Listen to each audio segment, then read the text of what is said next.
Opa! Welcome, everybody, to Stavvy's World. 904-800-STAV. Call in. We'll solve your problems. We have an incredible episode. Robert Smigel is here, a hero of mine, one of the funniest guys. But one of his friends, a very high-profile friend of his, he will not stay for the whole episode, but he did have some things he wanted to get off his chest, so very quickly, whoa, Triumph the insult comic, dog. It's Stavvy, baby. That's yes. Me. What a thrill. Thank you for being here, Triumph. Thank you. Aren't I a good actor? You're incredible. I'm so excited. No, Stavvy, baby. Yes, it's so exciting. Everyone calls you Stavvy, baby. Am I correct? That's right, Triumph. I understand that's because you look like someone rolled an infant around the barbershop floor. Am I right? That's actually not right. That's not correct? No. Oh, okay. Well, it's just kind of that sounds like some kind of joke that was pre-written then. No. That's just I don't know, a nickname. Has nothing to do with me being an infant rolled on discarded hair. Okay, all right. I'll take your word for it. Okay. Well, let me ask you this, Yeah. You started the show with Opa, which implies that you're Greek. Right. 100% Greek, I understand. 100%. And yet, the god that you're most associated with is Buddha. Oh, Buddha. You see, because Buddha has a huge stomach, and this gentleman to my right also, well, you get the idea. You have eyes. But I'm kidding. I kid. Of course, thank you. You are so likable. That's why you're a hit. You have this magnetic personality. Thank you. And not just because your body has its own gravitational pull. You're like me, You're foul-mouthed. You're a politically incorrect liberal. It's okay. Don't do it in the middle of my jokes. You do it maybe after the punchline, Boy. I'm sorry, Triumph. Have you learned nothing from Conan watching him all these years? It's okay. It's okay. He's still talented, folks, I assure you. No, you have this wonderful magnetic personality. Did I already do this joke? I have my own gravitational field. Yeah, I did that one. My God. What else? I mean, I am like 700 years in human years at this point. That is so true. I'm entitled to a little abyssal Alzheimer's. Okay. You're like me. You're foul-mouthed. You're politically incorrect liberal who few people realize is an actual human being. See, you're just like me, you see. No, let's go through your incredible career that led you to this show in this incredibly shitty apartment. You started... Hold on, the apartment's okay. You have low standards. And it's okay, You need to have low standards when you look in the mirror.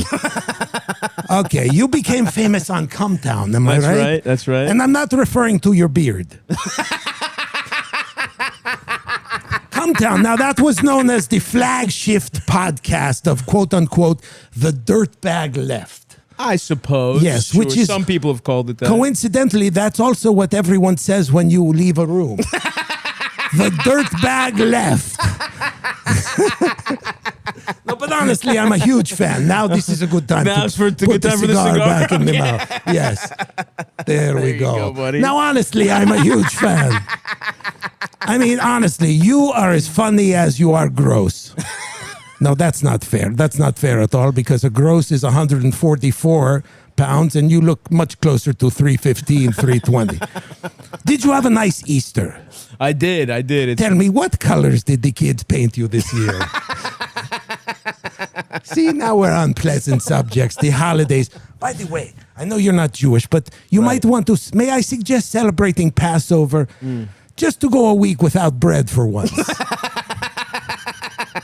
I'll keep it in mind, Triumph. Thank you. I deserve a cigar. Okay, but no, you're wonderful. Look at this guy. You're so down to earth, Fame hasn't changed you 1 pound. And it's great. Not today, but it's great that you like to still wear Hawaiian shirts, even though Hawaiians are constantly trying to roast you on a spit. You see, again, because of, now that's an either or with this joke. So you in editing can decide. You know, I know you've been eating. I understand you've been eating better lately. A little bit, sure. Lots of fruits and vegetables. Even though every time you have an apple in your mouth, people think they're at a luau. You see? Okay, so that's an either or. I think we keep them both. Well, I think we keep them both. Whatever you say, you know. I don't want the kids to see how the sausages are made or eaten.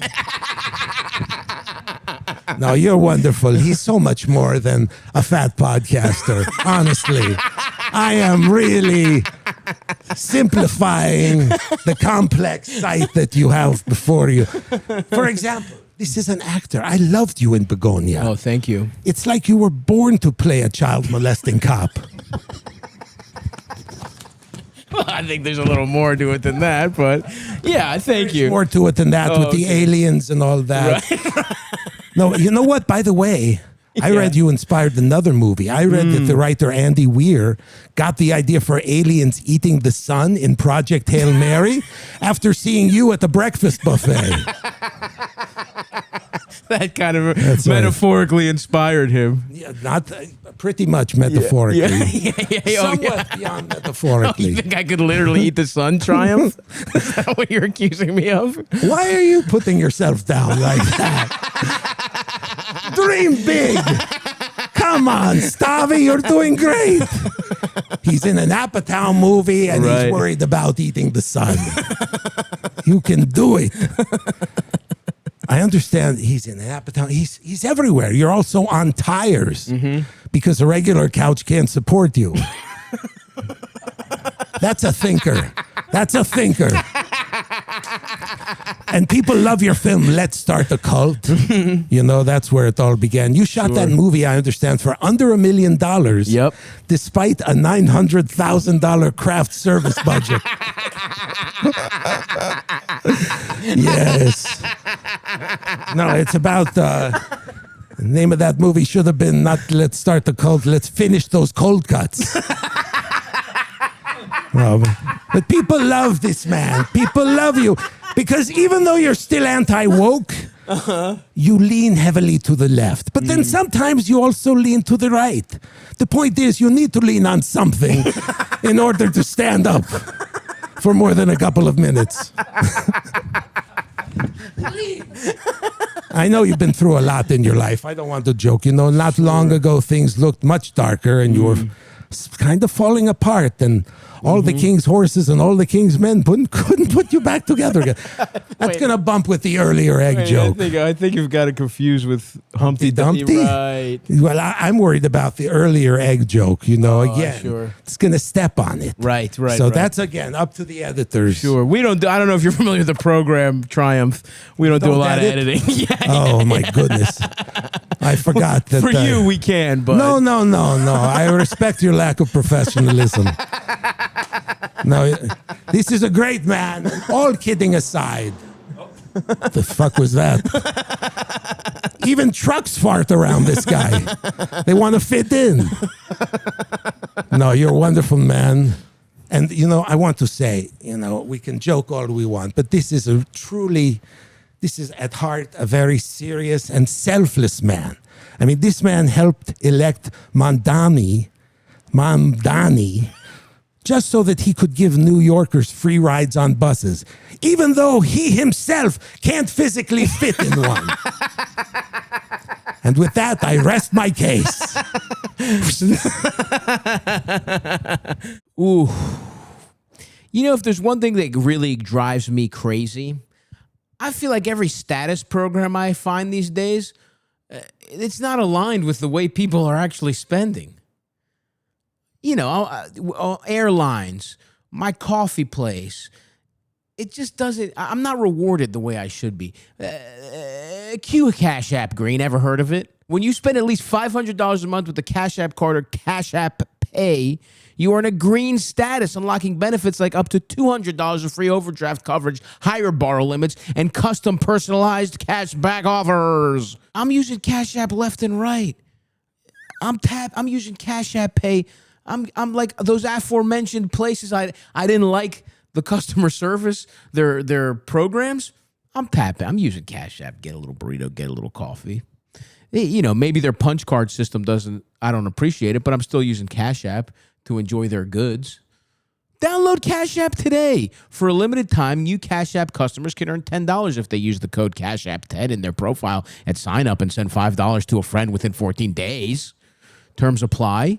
Cash App is a financial services platform, not a bank. Banking services provided by Cash App's bank partners. Prepaid debit cards issued by Sutton Bank. Member FDIC. Cash App Green. Overdraft coverage. Borrow cash back offers and promotions provided by Cash App, a Block Inc. brand. Visit cashapp.app/legal/podcast for full disclosures. What just happened? Yeah, your friend came. He was actually pretty rude to me. What an asshole. What's going on with that guy? You guys go back, huh?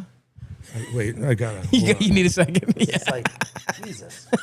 There we go. Hold on. I make them extra hard just to alpha the guests. Alpha the guests. There it is, man. I prevailed. Oh, fuck. That was... Now I have to chug it down. Yeah. Further alpha use. Of course, yeah. Even though it's just one of the gayest waters in existence. So not really going to prove much of a point here. Robert, thank you for being here. Get hydrated, baby. That was... God, you have an audience. Yeah, yeah, we have a stadium. There's 15,000 people watching us out on that side. Thanks for being here. Triumph. Holy shit! Knicks and Nets. Knicks and Nets. What's that about? I like the logo. It's a really pretty logo. Come on, look at the little. It's just the graphic space design. age basketball. Yeah. No, this is the Nets when Jason Kidd. Yes, I remember that team. I love that. That was a cool team. I love the Knicks now. Sure. The Knicks. I mean, that's really my team. But yeah. The Jason Kidd team was cool. Logos. Jason Kidd team. They had Kerry Kittles. Kerry Kittles, of they course. Drafted instead of Kobe Bryant. Yep. That was a big one. They had Keith Van Horn, the Great White Hope, of course. Richard Jefferson, young Richard Jefferson, high dunking. He was awesome. Yeah. Now he is just an annoying commentator. Now he's an annoying commentator. Yeah. Now he looks like a claymation dinosaur. I believe in his retirement, he's got that kind of going for him. He's got some teeth-wise. He's got little dino teeth. Kerry Kittles also had sort of a Gumby claymation. They were a very claymation type team. And then Kenyon Martin, very not. Oh my God. Yeah. He was incredible. Though. He was the man. I was there when they were swept by the Lakers. My dad managed to get tickets somehow. Really? For the finals. And it was, but they were a great team, but they didn't have anybody who could guard Shaq. I mean, that's what happened. They would come out of the East, and then they would just get rolled. Yeah. Spurs, then the Lakers. What are you going to do? So welcome back to the 2000s basketball hour, folks. This is very dangerous because I would talk about this for an hour. I know. Sorry, I saw the Knicks hat. And we're good. That's interesting though, because as a you were born here, I was born in Manhattan. You were born in Manhattan. Yeah. Okay, but you did go. I mean, all your I think of you as a Chicago guy comedically. Yes, because of correct. all the. So it's interesting. Yeah. I had just assumed you were a Chicago guy, but we're talking. You were born that as a compliment. Yeah. Oh, yeah. Yeah. So you were born here, and then how long did you? You probably assumed I wasn't Jewish, which is even more strange, even more credulity. Yeah, this is one of those. Just Chicago. I thought of you as an Irish cop son from Chicago. No, I lived in Chicago for a couple of years after college. College was a disaster for me. Oh, really? I was trying to be a dentist. You're trying to be a dentist? Yeah, my father was a really talented dentist. He developed like tooth bonding. You know. Whoa, yeah. My mom worked at a dental lab. If he saw you right now, he'd be like, "I could close that gap. It would take me a half an hour." I love the gap. Of course, they asked to.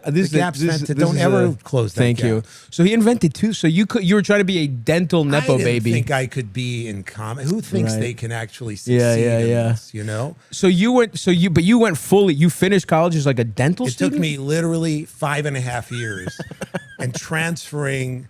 I started at Cornell because I was a good high school student, but then science was the hardest thing for me. I tried to take pre-dental courses, and they're just fucking weed out courses. Yeah. They just go extra fast to just separate who's too fucking stupid. Chaff, you know? That's my favorite when you get to college day one and you meet a bunch of idiots who are like, yeah, I'm pre-med, pre-law.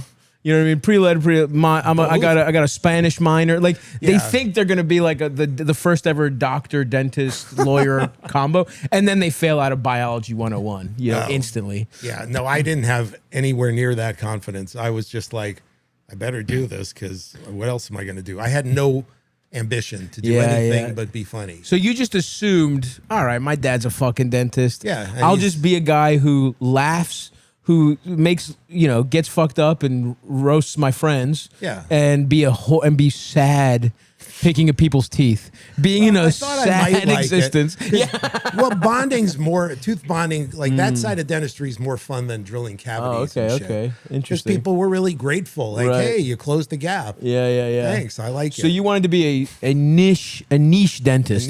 You couldn't even see yourself as like a broad. You can't. No, but that's the thing. In college, in pre-dent, you have to go through all that shit. Like my dad was like, this is such a pain in the ass. I could teach you what I do in a couple of weeks. You don't have to learn any of this shit. So he looked at it like caulking a leaky faucet. A little bit. He didn't really look at it as... there was an artistic element to it for him. He loved it. Yeah. He hated being a dentist until he figured that out. Oh, and then he loved it. And I thought, this is a great way to make a living, and then I'll just be funny on the side, like I was in high school. Right. Oh, you were like a little class clown. I was such a pain in the ass. I made fun of my teachers. I drew cartoons of my friends. I imitated everybody, and in a way, like that's sometimes I like kind of miss that, like just being funny for funny's sake. Oh, so it was pure. Yes, I feel that. I would draw in the margins of my notebooks. I'd draw cartoons, and there's a part of me that misses just being. Totally from inspiration when you're not supposed to be doing it. Yeah. Like that instead of commodifying it, instead of calling, exactly. Part of my job, just calling my best friend an idiot has become part of my job every week. And every time you think of something funny, it's like, okay, how does that translate into financial reward? Right. It's like, you can't just fucking laugh and enjoy it. It's like, wait, is that something I can do on Colbert if he ever fucking stays on the air long enough to acknowledge me? Have you been on any of those late nights? I bet you've been on Fallon. No, I've done. I did Seth Meyers, which was so fun. Oh, that's great. That was a really fun one. No, I haven't done anything. You don't need those shows anymore. Yeah, to be a success. The reality is, you really don't need it. Like even that stuff is like you're just totally for fun, right? Like I'm like I want to do this because I grew up imagining being the guy who does this, but having 4 good YouTube videos. Yeah. So much more important. It's way more than like going on the Tonight Show or some shit like that. But I still would love to do it, obviously. And it's like it's a pain in the neck for me because like I did Triumph until Conan moved from New York to LA. And Saturday Night Live too. I did the cartoons there. Dude, TV Funhouse, so fucking awesome. And if anybody, by the way, thanks everybody. Yeah. And I do want to take a second and say, show of hands, who liked the ambiguously gay? This is very funny. You are literally watching this podcast. You're watching how entertainment has degraded over time because this is more popular than real entertainment. Yeah, for sure. We're aligned here. You will not hurt my feelings. I also know this is a mistake of history. What my life has become is a mistake of history because you used to podcasting as opposed to like, you did the fucking cartoons on TV Fun. Check out TV Funhouse if you haven't. The Ambiguously Gay Duo is right. It is so much of like, so much of what you did, you can just see in how comedy has gone. Yeah. Truly, like Triumph in and of itself. It's like roasts, understanding there was something people. You actually had an angle. It was funny. It was like it was actually doing like this character. Why the fuck with a doll? It's funny. It kind of started where the joke was entirely on Triumph. Right. The first time I did it, his punchlines, like 3 out of 4 punchlines, were just "for me to poop on." Just the shitty switcheroo of complimenting you and then just saying "for me to poop." And then I would you know what? It does break my heart. I didn't get it for me to poop on. I will admit that. I'll get it back. By the end of the show, it'll happen. Eldest, call Triumph's people, please. Let's see if we can get him in. I'll see what I can do here. At the end of the episode. Hard to get a hold of. He's already in a limo. Yeah. On his way to. I saw him sniffing 2 Rottweilers on the way out. Yeah. It's a lot of dog piss in this neighborhood. He couldn't wait to get out of here. No, but it was, the joke was almost entirely on him. And then it was like, we quickly realized we could bring it back because Conan, as a talk show host, was unbelievably funny, but he liked to make fun of himself more than other people. Yeah, for sure.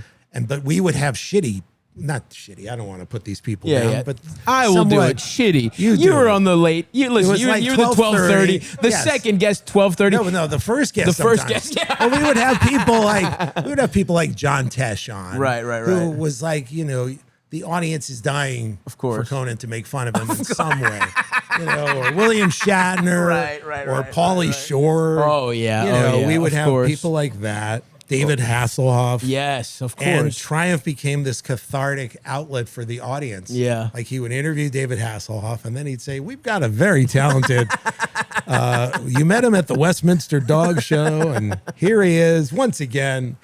And and then he would rip the shit out of so great David Hasselhoff and the audience would be, finally. Yeah. But what's beautiful about it is like, it's distilled.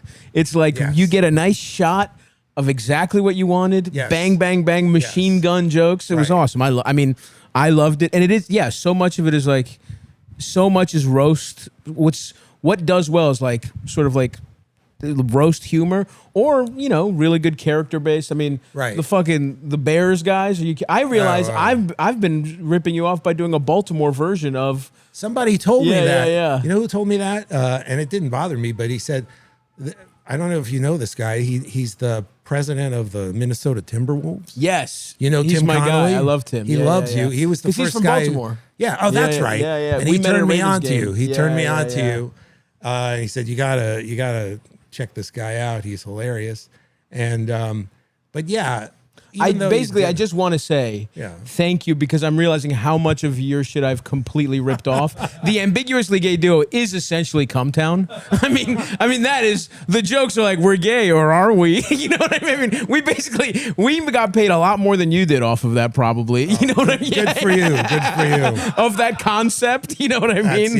Like, and then just, shitting on each other and then the bear, the Superfans sketch. Yeah. I basically just did a Ravens, and obviously I wasn't trying to, it was just, you grow up with these things and you want to make fun of them, but it's just universal. Like sports fanaticism and stuff. I mean, that's a much less direct ripoff than like, not to name drop, but I actually got Letterman on my podcast. Wow. And I wanted to ask him this and I was afraid to. I didn't want to get into Jay Leno. Letterman did something. Ask it here. We'll ask him. Well, no, we did something on. I wanted to talk about. I'm kidding. How different. I'm not friends with Letterman. It was a joke. Letterman would run for the hills if he was within 10 feet of this man, and that's on Letterman because he's missing out. I'm not saying that Letterman is right to be thoroughly repulsed by the concept of this man, much less his physical presence. I'm just saying this is what he would do. Yes. That's why I'm here to just talk about him. Of course. Because he's never going to talk. No. Unless he does like 5 Apatow movies. Yeah. I'm a couple more Oscar-nominated movies away from being able to do season 4 or 5 of my next guest needs no introduction. Yeah. Which they had a couple stand-ups for a while, and then he was like, all right, let's get the fucking energy. Like, he's really now it's next level. Highest tier. So you've got him on and what's the pod called, by the way? It's launching Humor this Me. week. Humor Me. And I'm not the type of person, thank you. Oh, yeah, they've already know about it. Some of them have heard about it. That's great. No, I'll talk about that in a minute because it isn't really like a conversation. It's more like a stunt show. Cool. But Letterman, I wanted to ask him about, I was telling him about how everything that he had done on the late night show, I would not let Conan do when we took over that show. To the point where I wouldn't even let him do fucking remotes, which is like Conan's the best ever. Truly. At that. And I'm like, no. Anyone who's copied, I've seen people try to copy Dave and do that, and they look terrible. Dennis Miller did it. Right. Pat Sajak did it. Yeah. And I'm like, if Sajak couldn't pull it off, how dare you think you What the fuck was I thinking? Vietnam veteran Pat Sajak couldn't do it. You think you can, Harvard boy? I don't think so. No, but the very first bit we did was like the reverse of a Letterman bit. Louis C.K. came up with it. It was called Actual Items. And it was like Letterman did small town news, where you just hold up funny headlines. Oh, you're right. Leno did. And then Leno stole it from him. Yeah. And I wanted to ask Letterman about that. He did just straight up rip that off. Yeah, and then if you ask him about it, it's like, what, Dave invented headlines all of a sudden? Right. Dave invented the news? It's like, kind of. Excuse me. In this context, yes. So I guess, what else can we joke about? The polio vaccine? Did Dave invent the polio vaccine? It's like, no, it was such a blatant ripoff. Yeah. And I wanted to ask him about it, but I didn't have the balls. But well, hey, you told me about wanting to ask about it, so I think that was like 6% as entertaining as if I had done it with Letterman. 6 is high. Fair enough. But I liked it. I'll bring back Triumph whenever you request it. No. What was actual items? And it was just because I remember this bit. Louis came up with it, and it was basically like, "Would you believe you can't make this up, folks?" And then it was totally made. It was. Up. Oh yeah. It was Yes. Look at this headline. I mean, look at this ad for water beds, and then look over here though in the corner. It says, right. I actually remember this now. And I don't remember what the joke, but it would have been something like, "Look at over here in the corner." Hitler would have never. Just some random thing about just complete absurdism. Not approved by Adolf Hitler or something. Like, why? Why would they put that in? We don't need to know that. That's an assumption. Well, who knows? Anyway. Maybe the remotes. I know what you mean about, it's when you're starting a show, you want to be fanatical about what the tone is. What it did was it forced us to put our own stamp on that time slot, and we did. And so definitely, the characters, the absurdist stuff. I mean, masturbating bear. Or just interviewing celebrities by doing their photograph and cutting out the mouth. Yeah, and Triumph actually came out of that because Letterman had been doing Westminster dogs, like running up and down the aisles, like real Westminster dogs, behaving like crazy dogs. That's funny, and it was funny. Yeah. But my wife had just given me a bunch of dog puppets because we were newlyweds, and we were at a furniture store that had a rack of these dog and other animal puppets, and they were so realistic looking, like Triumph's face, and I just grabbed one, put it on my hand, and immediately sniffed her ass with it in the middle of the store. And she thought it was funny because, this is the perfect woman for me. Right. And then she surprised me with like 7 of them. And then like 2 weeks later, I'm watching this Letterman Westminster bit, and Westminster really was coming to town. Oh, and that's what made me think of that whole look bit. At that. And then I didn't do Triumph till like 4 years later. Fuck yeah, dude. Yeah. That's crazy. Yeah, I mean, we had other Westminster talents, like a dog. 2 dogs did dueling banjos, and another dog lit his own farts, and another dog, this was my favorite, another dog was like an impersonator. And so, how Triumph had a fake paw? Like, so we would give this dog the fake paw, and he would put his paw on his forehead, like Jack Nicholson, hacky impersonator. Right. And he'd be like, "I am Jack Nicholson." Just the hackiest. Maybe Jack Schwarzenegger in there too. Yeah. But the whole every Jack Nicholson impersonator put yeah. their hand, they would kind of get over the balding. Yes, because it was kind of like a I'm Jack Nicholson. You show the bald. You make yourself look widow's peaked. Yeah, me and you don't have to take a lot of work to do that. No, we're headed up. That's exactly. Were you a hat guy instantly when you started going? How quickly did you go to hats? Fast. And what age? Were you in dental school? When it went? No, it went fast for me. I was had like 20. a Jewfro, pretty healthy Jewfro until I was in my mid-30s. Oh, that's not bad. And then I still didn't quite realize how gross I was getting. Of course. And then by the time I was Conan writer's room? The grooming standards weren't high in the early 2000s Conan writers room? I was like a 7 in that room. It's like when they talk about a Midwestern 10, Oh, the Conan writers room adds like 6 digits. Yeah, that was. I mean, I can imagine. I mean, that's a fucking. You do have like a legendary run of even when you're going to Chicago to start. Yeah, you were like in an improv group with Odenkirk, right? Like not early quite. on, well, or no? Odenkirk What was it? I met early on, but he was doing his own thing. Oh, okay. But you're playing at the Player. Yeah, tell me. I went to this place called Players Workshop, Yes. which is also where Bob had started. and it was nice. It wasn't like Second City where it's like, okay, you're going to learn how to like, F. Scott Fitzgerald. Right. Improv people love to pretend what they're doing isn't bullshit. And to the what? Improv people love to pretend what they're doing isn't bullshit. Oh. They love to put like real rules. The Second City. The like when I did like a UCB class, and it's like and the Herald and all that. Just fucking. There's the 10,000 yard stare about improv. Yeah. Sometimes when you get the Herald going and you're just like.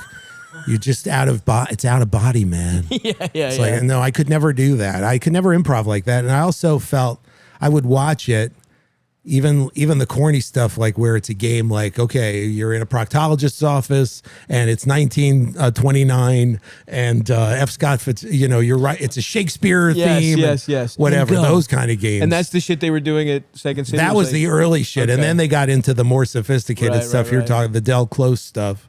So what was the players thing like? I would watch this and I'd be like, this is, I want to do stuff that's funny because it's funny, not because it's off the top of my head. Right. It's like, this is like, if that was a sketch, I don't think I'd find it as funny. I'm just like, it's like a magic trick. Right. So I thought improv was a very useful tool. Yeah. And that's how I started using it. At Second City, what they did that was really interesting, they would do their Second City show and then they'd have a set afterward that kids could go, you could go for free. You didn't have to pay for the show. Nice. They would let you sit in the back or stand in the back and watch great improv performers. And they weren't doing the games shit. They were working out sketches. They would pretend, they would take suggestions from the audience and shit. And then they would tailor it to a sketch they were busy already on. doing. Based on your suggestion of Nixon, here's a restaurant in Washington, D.C. or whatever. Right. But you could see, and they're really talented, amazing people. Like the most famous that I got to watch work was the guy who ended up being Dan Castellaneta, Homer Simpson's voice. He was there. And a lot of amazing, Mike Haggerty, you may be familiar with him. He was in a lot of John Hughes movies. And these guys were so funny, and it was really inspiring to see them just work out sketches in front of an audience. Totally. So it's like you have a premise, but you're improvising off the premise. And that was always the interesting thing about Second City, because like you, I kind of feel the game stuff is not that useful, but I liked how they would kind of almost like stand-up. They would have a sketch and they just work on it in front of different audiences to get it to feel right. Yes, and the best ones were the type of sketches that you didn't see much on SNL, because a lot of times when we were on SNL, we would write like one joke premises, where it just builds and builds, because you don't have time to like work on it and give it real texture, like these guys did, or the kids in the hall were like that too. They always worked on their stuff, and there were so many jokes beyond the premise, and that was really cool. I know. I could. So what was because the group you were doing in Chicago? What was their sort of philosophy? What kind of was it? Just I wouldn't give us the credit for having a philosophy. It was just guys trying to be funny. It was just people like, just guys who and girls who would watch these guys, and we just come up with our own premises and work on them and develop them. And I was a little more of a TV guy. I had more TV parodies than Second City usually did, just because I was a TV nerd, but it actually ended up lending itself to writing for SNL, because I got SNL because a guy in my comedy group got into a movie that Al Franken and his partner Tom Davis back then were starring in. Oh, nice. And it was shot in Chicago, and so they came to see our show. Wow. And they really liked it, and Franken was like, you're like, you remind me of a mixture of Harold Ramis and Albert Brooks. And I was like, so I'm Jewish. Yeah, you get it. Yeah, that's it. But he was great, and they took us out for beers, and that was it. We thought that was the end of it. We felt like some validation, of course, much they liked it. But then like 3 weeks later, like Saturday Night Live had this gigantic turnover where Lorne Michaels came back. Oh, that was the timing? That summer. Get the fuck out of here. Because people did he did this insane, or he left. And they put a cast, which when you look at the people, The talent was incredible. Cusack, the eye for Quaid. talent was absolutely correct because it was like, like you said, Cusack, Quaid, Robert Downey Jr. Robert Downey Jr. Fucking Michael Elaine Hall, who was fucking hilarious Michael, in all those John Hughes movies. Then Julia Louis-Dreyfus. Well, then no, that was that was later. That was previous. Oh, that was previous. Oh, yeah, that wasn't never mind. that good. It's okay. Okay, but that crew, I remember seeing the crew that failed or whatever. Yeah, and I was like, all those people are. They became superstars. Whoever had an in eye, different ways. Yeah. whoever like casted that was great. The rest of the infrastructure, they just weren't up. necessarily sketch performers. Yeah. I mean, Joan Cusack's still one of the funniest people I've ever met. So funny. And she School of Rock is one of the funniest performances I've ever seen. And then making her horny for the bass player at the end. Yeah. And it clicks. It's like, of course that character's so repressed. And this is exactly her guy. Yes, You know what I mean? It was that she's like boiling over that whole I know. movie. That whole scene where she's talking about Stevie Nicks and how, I'm fun. Yeah. Just trying to convince Jack Black that she's Totally. like anybody who can turn Jack Black into a straight man has got skills. Totally. An energy you don't see when someone is completely singular. Yes. And you're like, fuck. So people have gotten close to that, but they've not exactly nailed it that way. You know who reminds me of her a little bit and who just made Jack Black a straight man? Do you watch SNL? Yeah, I watch it. Oh, SNL. Well, Ashley Padilla, have you heard of this? She's really funny. Yeah, I have some friends on it, and I don't watch it as much. Okay. And I didn't know. And so usually I'm kind of aware of people who come. I'm like, oh, fuck yeah. Yeah. You know, whatever. Marcelo got it. Sarah Sherman is a big fan. She's been on the show 100 times. She's one of my, a good friend of mine. But I didn't really know Ashley. And yes, she has that kind of like exactly that. Right. A little Cusack she's got that Midwestern, and she can tap into that mania, and she doesn't mug. Doesn't mug. She just plays weird people. Yeah, it's understated, but a crazy person Very on some real. level, like like 10 degrees crazy. Totally. And incredibly original. Well, I mean, my favorite. The guys who really fucking turn it up. It's like Connor O'Malley, Tim. Oh. Tim Robinson. Tim Robinson is fucking. It's so funny. My kids, I have like.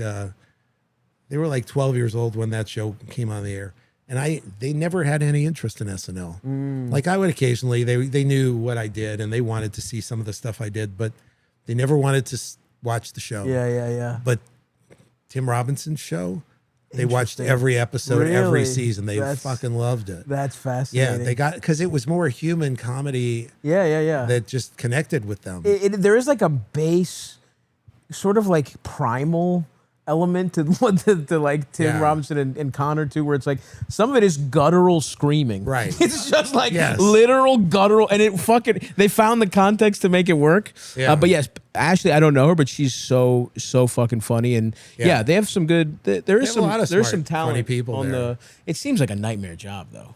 Seems like I know it was.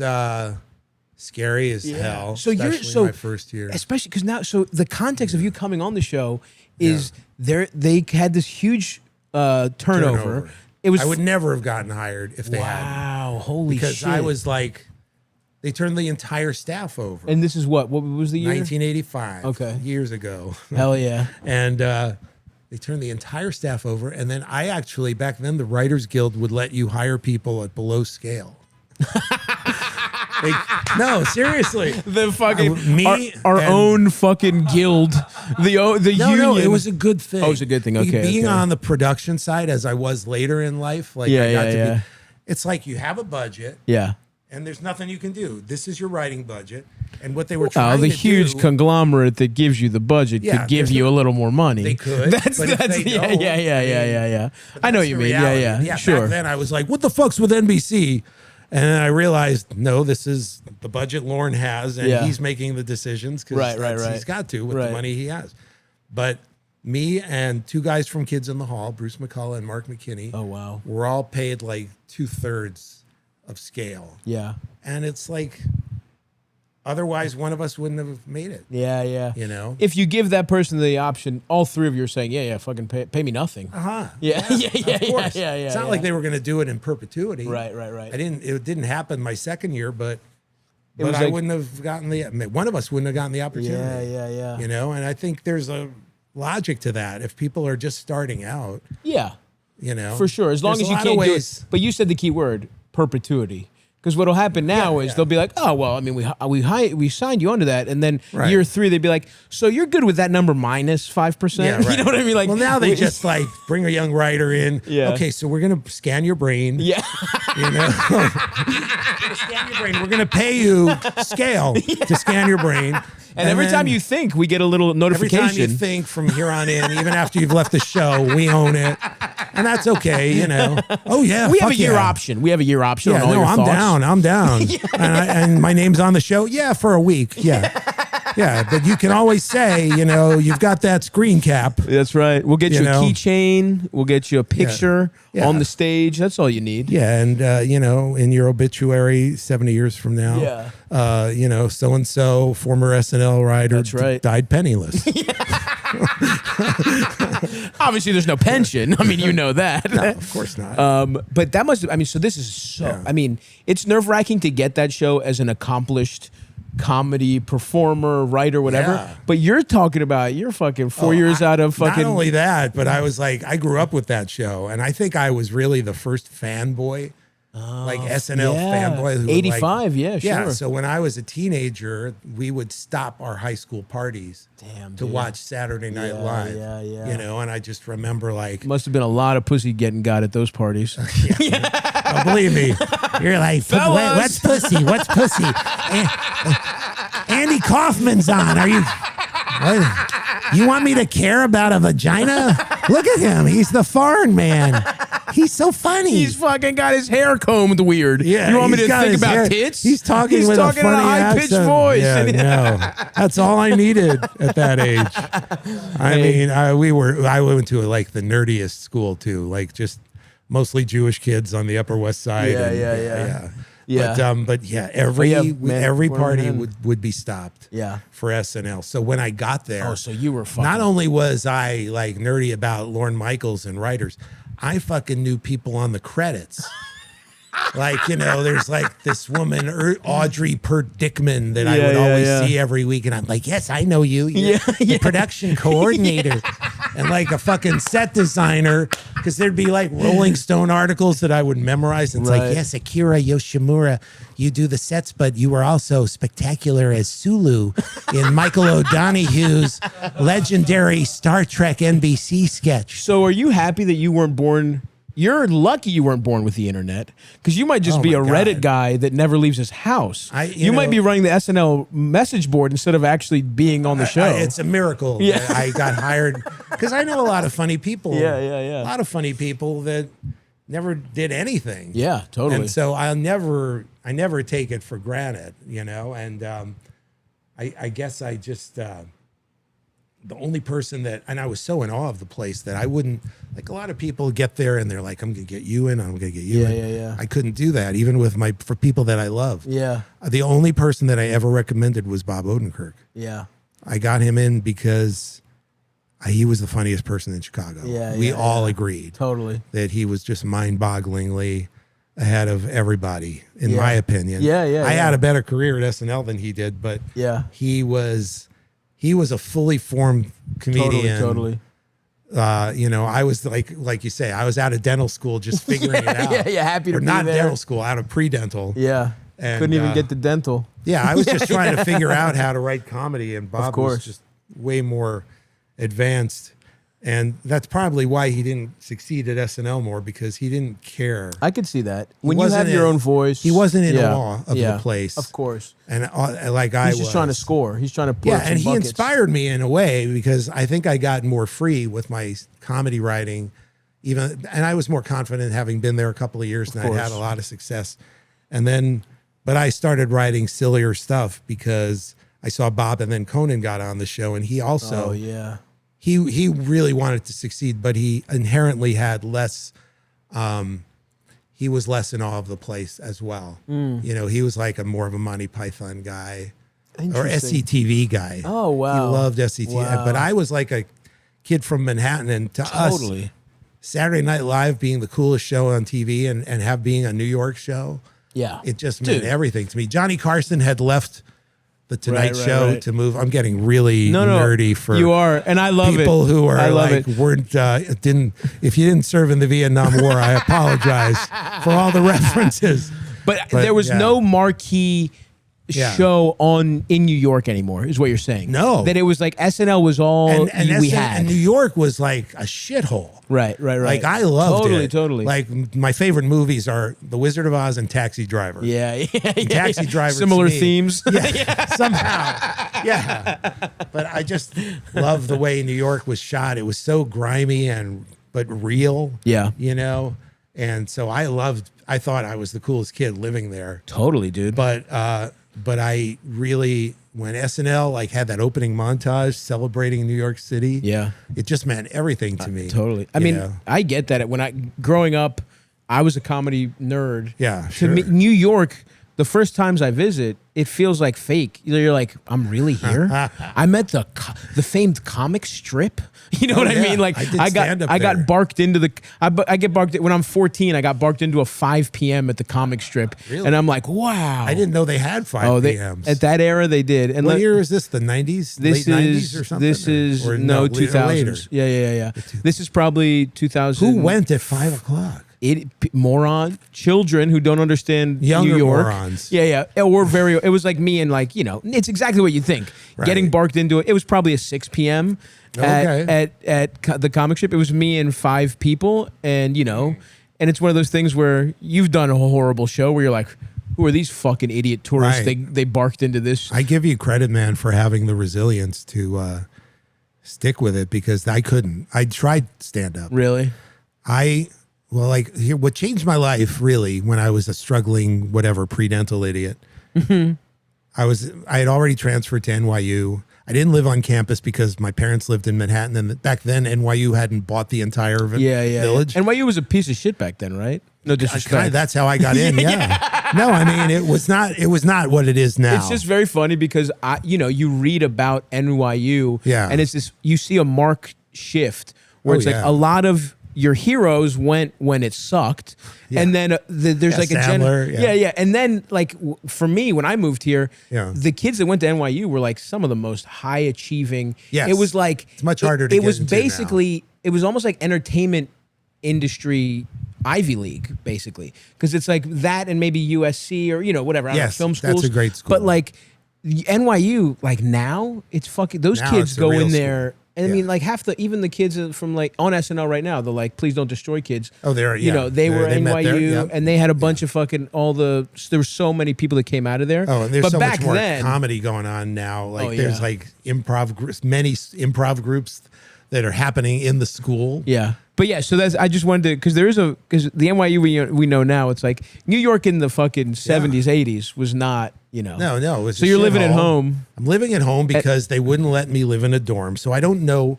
I know the kids in my classes, and I'm struggling, like I said. Like It's funny because you grew up there too. So it's like you should have a social circle, but they all left for college. Went to college. Yeah.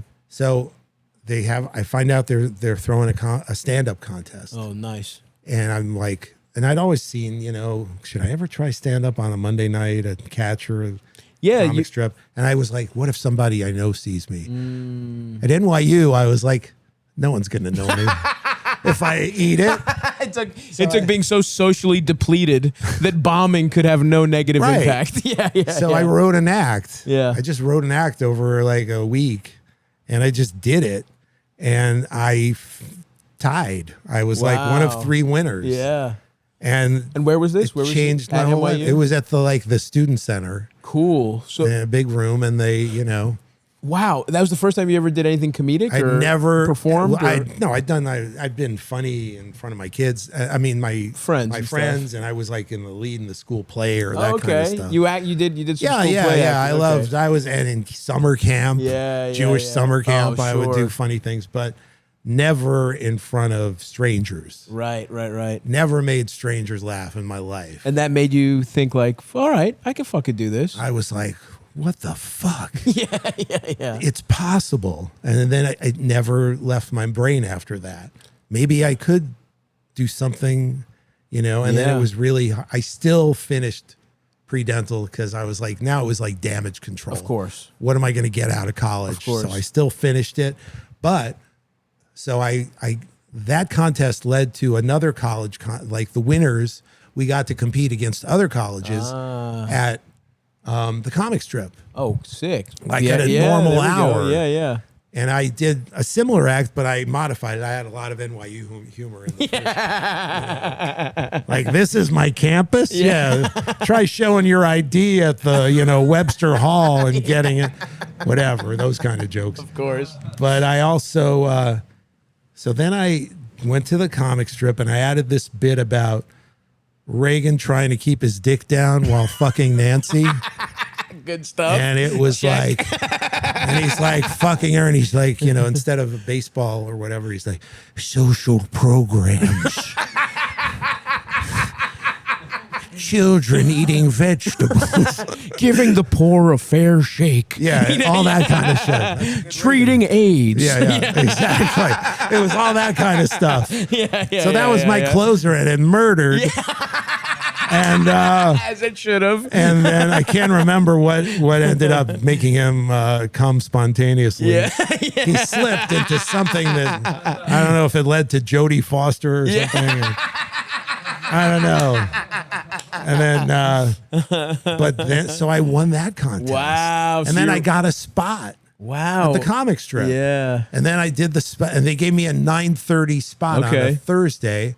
And I did okay. Not a bad spot. I did okay. And then the manager, gives me, your material is top notch.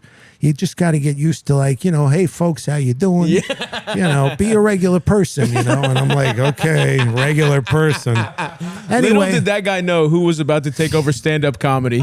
Little did they know in the 70s it would be nothing but dorks who can't make eye contact doing stand-up comedy for the next 40 years. This was like 1982. Even late, they had no idea. Yeah. At post fucking sport coat, right. It was hoodies and no eye contact. But my heroes were not, regular stand-ups. My heroes were like Steve Martin, Andy Kaufman. Right. And so I would start the act fucking dressed up as an Orthodox,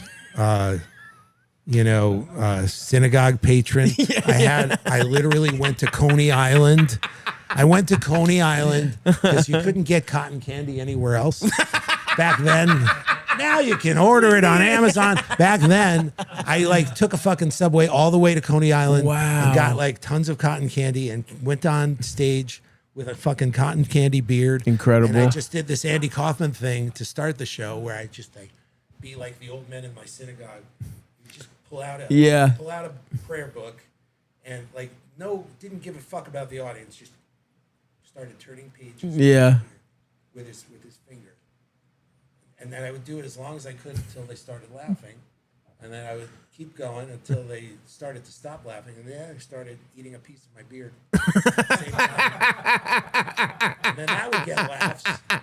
And then I can't remember how I segued out of it. But then I did a lot of conventional stand-up after that. That's beautiful, though. From an artistry standpoint, the fact that you had to... That bit cost you 6 hours of your day, probably. Oh, yeah. You know what I mean? It's like... that's nothing. I'll take 6 hours. Just the other day, Letterman was my guest. Yeah. And I wanted to... It was the day after his birthday or a couple of days after his birthday. So I wanted to give him something as a present. Mm-hmm. So I don't know, again, the people who served in, Iraq. Yeah. Will remember this. He would have a bit where he would talk to the audience. And after the audience would do some testimonial about a brush with a celebrity called Brush with Greatness, he would we have a gift for you. It's the late night ham. Yes, it would just be a of shitty course. ham with a late night logo. So we had stickers with the name of my show, Humor Me. So we gave him a ham with late night. But then I also had seen an episode where he's like, and here's a special gift for you, stationery from the office of Tom Brokaw. It's shitty NBC stationery. So I was like, oh, that's too funny. Yeah. So I literally how do you get stationery? I went to Walgreens. I couldn't find stationery.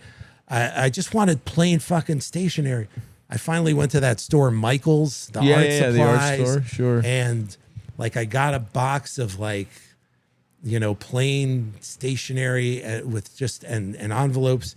And then I went to my house and I matched the font from the desk of, I made it Lester Holt. Because that's just a name that I knew would make him laugh. Yep, that's a good one. And I figured out how to, and then I'm like, God damn it, how do I load these? This is an 8x10. You're typesetting. I'm typesetting. I'm doing this, and like I'm putting it in the fucking printer, and it's saying it doesn't match the size. And I literally took hours and hours to give him this stationery. For the last it's like, bit. you know, this is 40 years later, and I'm still. I love it, though. Like, to get it right. Yeah, you got to get I it. don't give a shit. I'll do whatever it takes. And there's something about the effort. There's a metaphysical, you gain something from the more of your soul that's in the bit. I really believe that it will, if somebody handed you that, you wouldn't be saying it with the same verve. It's true. You wouldn't be like, this is my moment. You wouldn't have to connect. That it meant more to me that he liked it because of all the work I put into it. And on the other hand, I'm like a father. I have children in my house. You have someone who could do it. Daddy, I need help with my homework. God damn it. Letterman must be pleased.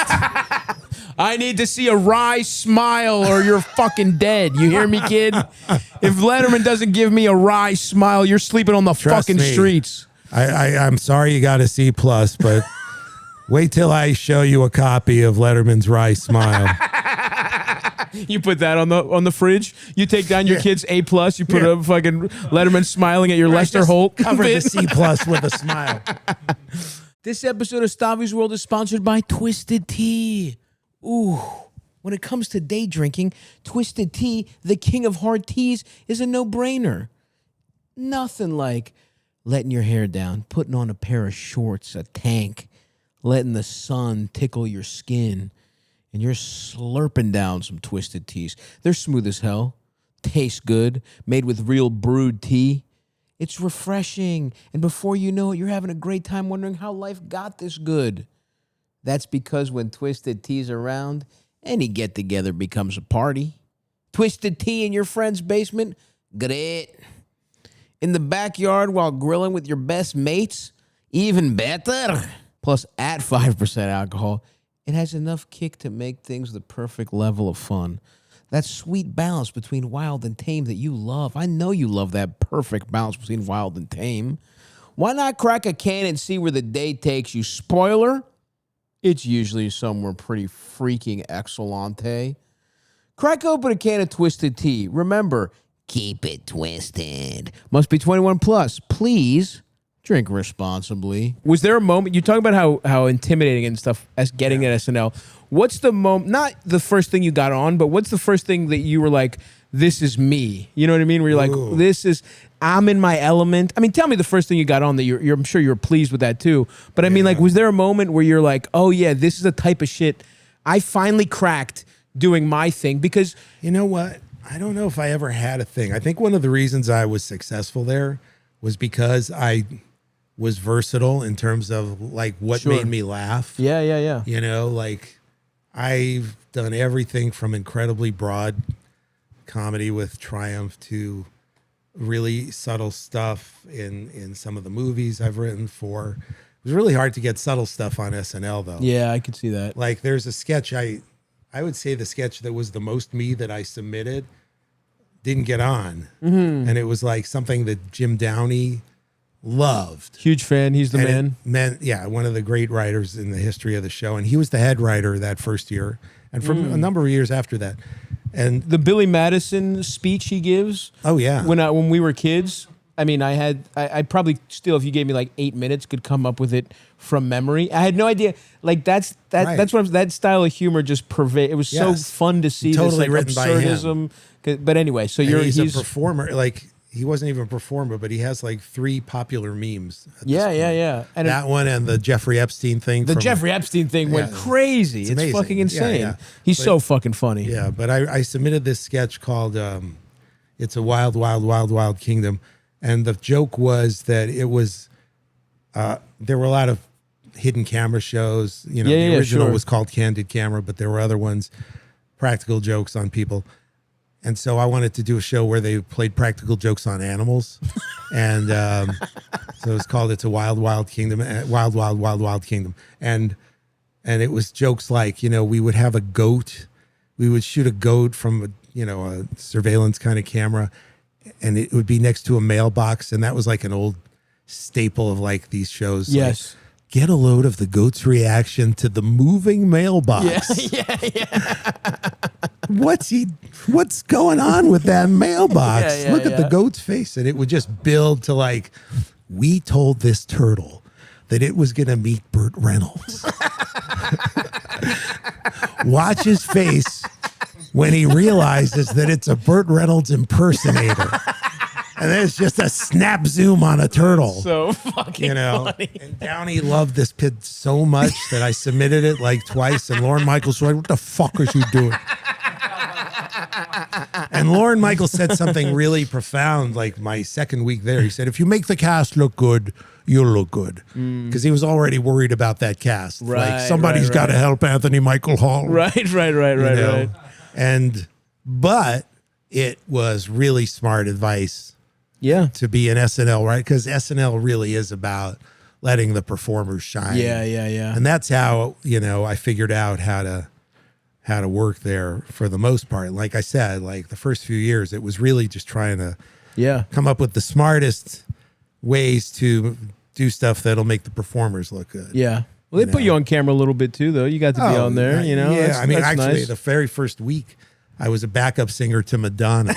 Madonna was the first guest. That's She was crazy. the biggest star we ever had on Yeah, the show. yeah. This is like peak material Totally. girl. Yeah. Madonna. Holy shit. And she was the host, and I wrote a sketch where, and I got a sketch on my very first week. It was a with Spanish. Madonna. It was like a Sábado Gigante kind of Sábado parody. Gigante, 'Cause yeah. I just thought of this was before La Isla Bonita, but I just looked at her and I just thought she'd be her face is just perfect to play a Spanish variety show hostess.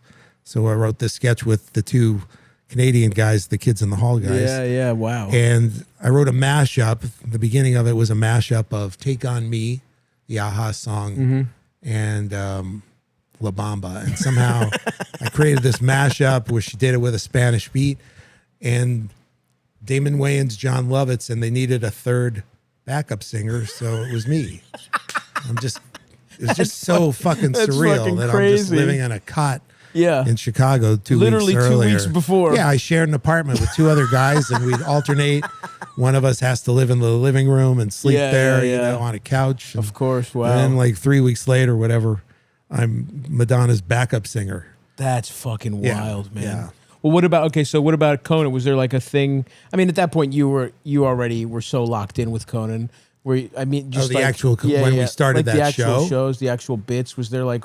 I mean, obviously, Triumph has outlived everything. But that was years later. That was much. Yeah. Like I said, with Conan, it was all about like coming up with shit by not doing what Dave did. Yeah. And like that was yeah. even going back to before Conan got the gig, I was like dreaming of like, what would it be like? Because we knew Letterman was leaving, and the first person they asked was Dana Carvey. And so immediately I was like, we could do sketches. Nobody's ever done that. Yeah. Like a sketch kind of format where you play characters and, Steve Allen had done a little of that. This guy, Steve Allen from like of course. 1955, before I was born. Yeah. But I just knew about him. And, but when Conan got it, that's what led to like, we can do a lot of performance-oriented stuff. Yeah. And the philosophy was we're going to make shit up. Yeah. Letterman did found humor with stage hands and people on the street. We're going to make shit up. Yeah. And so that's what we did. And I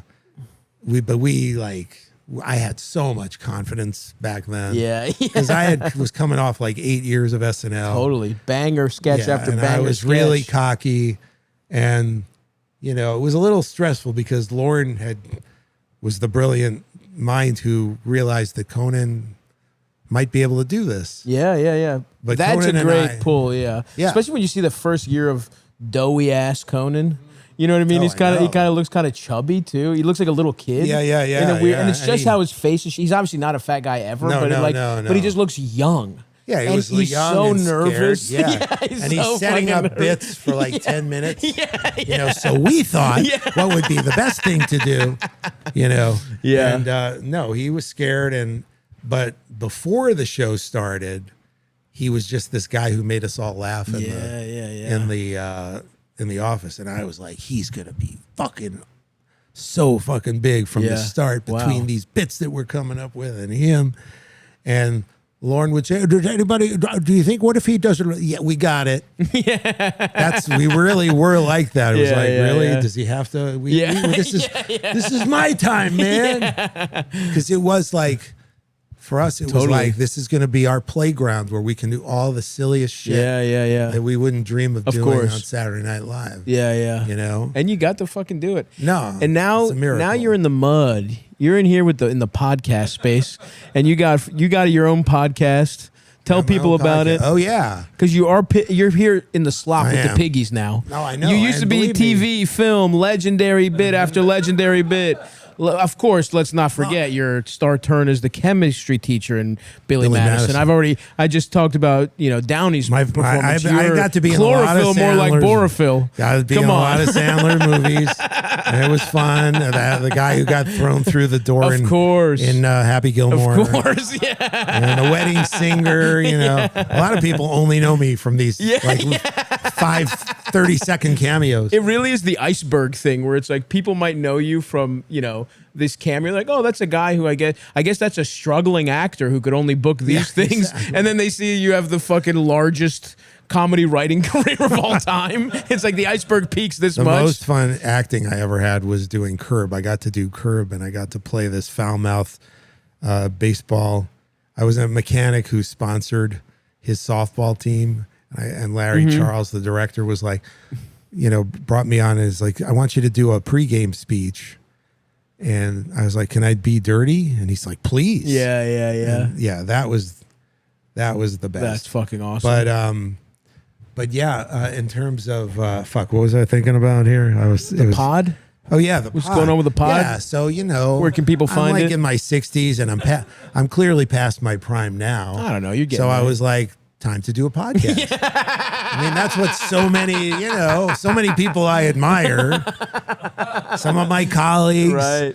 Everybody from Ted Danson to practically the whole cast of The Office. Every fourth lead on any big sitcom now does I love a rewatch. The ones where it's a rewatch pod. Yeah, we're gonna do a rewatch pod. Let's talk about episode. I love that. Like, I love Susie and Jeff, and I love Curb Your Enthusiasm. Yeah.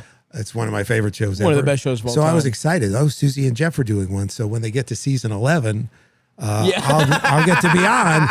And I saw Susie about a year ago, and I was like, so what year are you up to? Oh, it got canceled.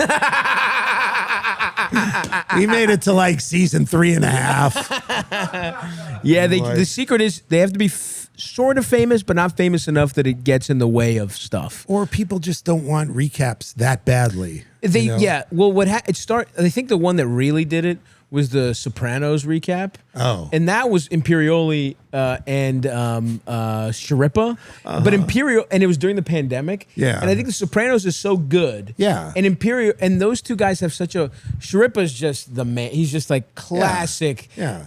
Tri-state, awesome hospitality, just classic what you want. Right. And then Imperial is such an interesting, he's such a, specific actor. Obviously he's, and also there's no pressure on them to be really funny. No, none at all. The expectation is much lower than like Susie and Jeff. Or exactly. Or anybody a comedy podcast. You're right. That's a great point. They have to, and that's a really great point. It's like, it's not as funny as the show. If it's a comedy, exactly. Yes, you're right. There's all this pressure. You can do a rewatch on a drama. Yeah. Because then being funny is fun and it's a change of pace. Right. That's a great point. The comedy ones are never going to work. And there's also like a mystery to what was David Chase thinking at this point? Right. Whereas Curb, it's like, well, wasn't he fucking funny? Oh my God, Odenkirk killed it. Yeah. He really did kill it. Yeah, he really did kill it. Yeah. We'll be right back with guess when we come back, guess who else killed it? Yeah. Exactly. Yeah, it's a good point. But this is not like that. Your podcast is not like that. My podcast was my wife's idea, actually. Okay. So during the pandemic, actually, what I did have a lot of fun doing, I got this opportunity to do a sketch show again. I never wanted to do sketch again. I did this show where it was a terrible idea in my head. It was like Okay. Fox wants to do something like Spitting Image with the fucking live puppets, and I was like, oh, that's terrible. There's already Saturday Night Live. I'd much rather see humans do their take on politicians than some fucking inanimate puppet that can't blink or change expressions. And I'm having this conversation with my manager, and I said, you know, the only thing that would be funny is if they interacted with humans. And then I stopped and like, oh, that would be fucking funny. Yeah. If I got like an Alec Baldwin puppet to yell at paparazzi. Yeah. Like real paparazzi. An Alec Baldwin puppet to call his daughter puppet a rude little pig. You know, that would do really well too. No comment. Alec's a friend. No one funnier on 30 Rock. That's the funniest thing of all time. It's all right. You dug your hole. Yeah. He's never gonna He's not coming on Stavvy's World. Or he'll come and say, thanks a lot. The fuck's the matter with you? Actually, that would be great podcasting. Getting dressed down by Baldwin for 90 minutes. I'll bring the Alec Baldwin puppet on next time. He'll just do 30 minutes on. You think this is entertainment? Anyway, so I had a writer's room on Zoom, and we just had so much fucking fun. And I like had forgotten how much fun it is. The most fun part of doing comedy is coming up with the totally shit. the riffs. It's like it's not what I want to do. It's ironic because I said improv is, but riffing. I was like, riffing is fun, and so I was like, what if we did a show like we'll call it the Not a Show, and we're just coming up with sketch ideas for a show that's never going to happen. Of course. And that seemed fun, but my wife was like, I don't know if that's going to sell. It's just a bunch of old white men making each other. She said, but what if you make it interactive? Yeah. And it's like, what if somebody, you have a call-in line and people want help.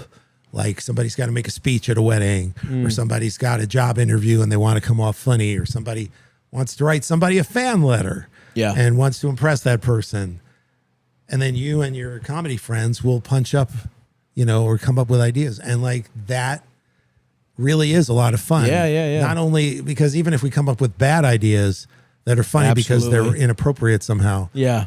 And so that's what we've been doing. And I have it. like all these funny people on. I'd love to have you on. Anytime. I'm so down. And we would, we've had like a guy from an a cappella group came on. And he's like, we really need help with our banter in between songs. Well, that's actually such a hilariously ridiculous premise. Yeah. So I had like Mikey Day and his writing partner Streeter. They're like literally two of the best writers who've ever been at the show. Very funny guys. Yeah, They're amazing.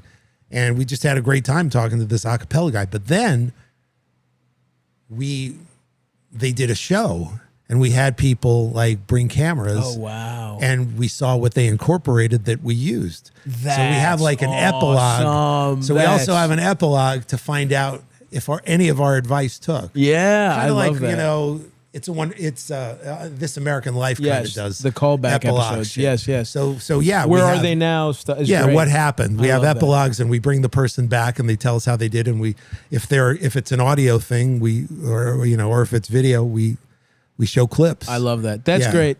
I mean, again, that's just you just have done more work. You're doing a better version of this show, basically. Because what we do... You do advice. We do advice. Yeah. But I love that you're actually catching up with them. And when we get a callback, that always is a thrill. So why don't we fucking... We're going to give... Let's give some real advice. I would do that. I mean, I'll do my best, but I'm terrible at this. This is great. I mean, every problem they'll have, I'll just try to punch it up. Please. No, Joe. We don't have to help anyone here. Oh, good. We don't have to actually help anyone. I'm not a In fact, healthy, normal person. We can roast them. I don't want to do that. We've done that. Okay. Yeah, they know what they're signing up for. Okay, good. We'll just... And tell the people, what's the podcast called? Where it's called Humor Me with Robert Smigel and Friends. And it's going to be available. It debuts May 8th. It's available right now.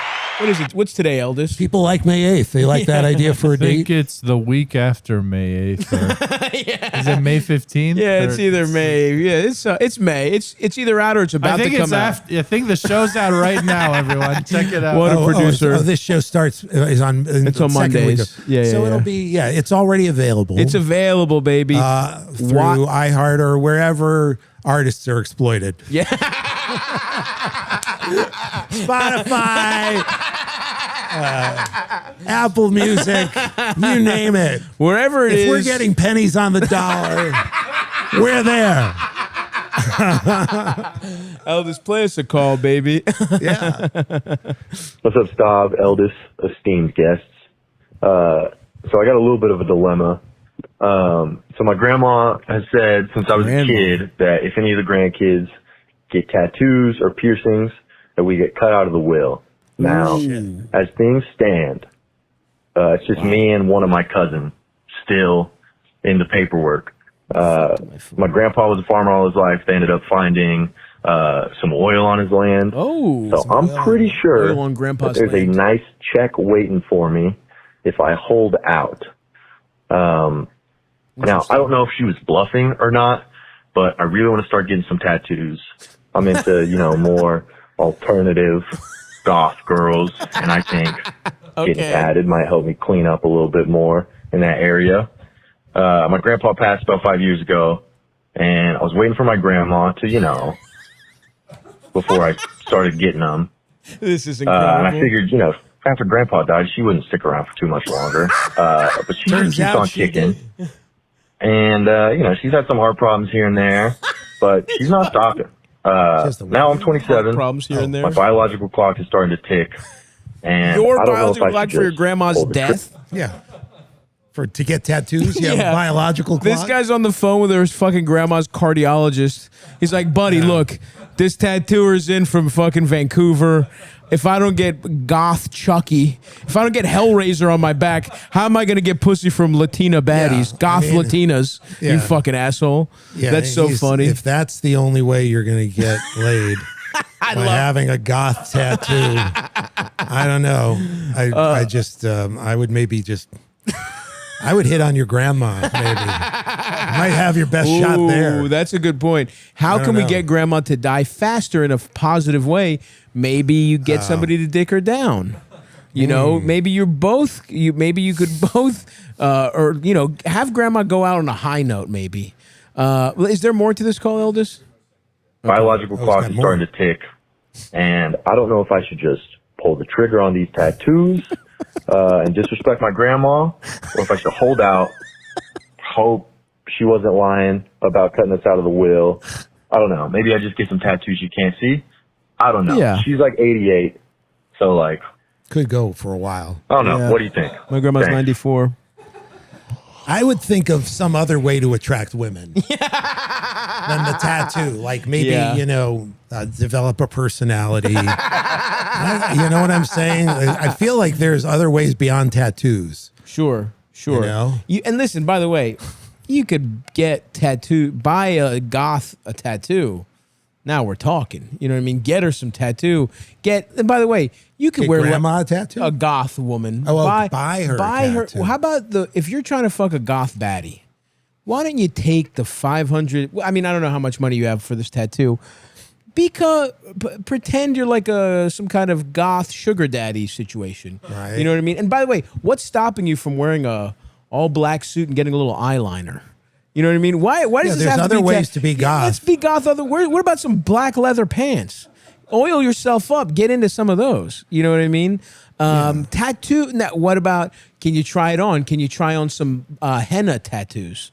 You know what I mean? Are you go on vacation? No, that grandma won't know the difference. She's too old. Can't get away with a henna tattoo. Yeah, I assume this man, if she's taking it that seriously... He might be Jewish because that's like you're not allowed in the cemetery to be buried in a cemetery, and that's any grandmother's dream for her children is that they get to be buried in a Jewish cemetery. It's like a priority at their feet. Most grandmothers want to be buried with you, like you're their dog, like they're King Tut. Yeah. She wants you in the mausoleum with her. Yeah. So I would say get goth in other ways. get goth. Be Tobey Maguire in Spider-Man 3. Grow out your bangs. The Venom. That was the worst Spider-Man. It wasn't good, but he is emo. He's Venom for a sec. You know what I mean? Channel him. I would say you can't. And by the way, you thinking you're not disrespecting your grandmother because you've launched a when will my grandma die timer, the way perverts had like a when will the Olsen twins turn 18 timer going. No. You perversely wanting your grandmother to die so you can get a tattoo is disrespecting It's problematic. her. Yeah. You're not being disrespectful right now. Yeah. You're literally rooting for your grandma to die. Also, I'm pretty sure that goth will go out of style before your grandma dies. Like, I don't know. I goth think it's here to stay. Goth is finally here to stay. I think it's here to stay. I don't know. Really? I've been doing a lot of touring the Midwest.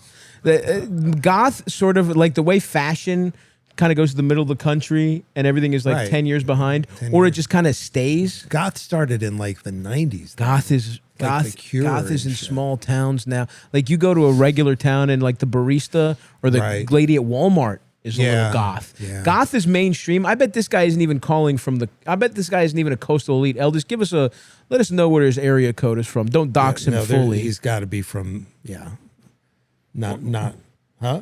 We'll bleep it, but it's There you go. See, I'm 100% correct here. Yeah. Okay, so this buddy, look, grandma's not fucking around. She's from Don't blow the inheritance. the oil. Get some eyeliner, oil, slick your hair. Get a bowl cut like Toby. Get bangs. Get like bangs you could fucking do over your eyes. And then when you see grandma, clean up nice. But right now, focus on trying to get head without the help of tattoos. That's what I would tell you.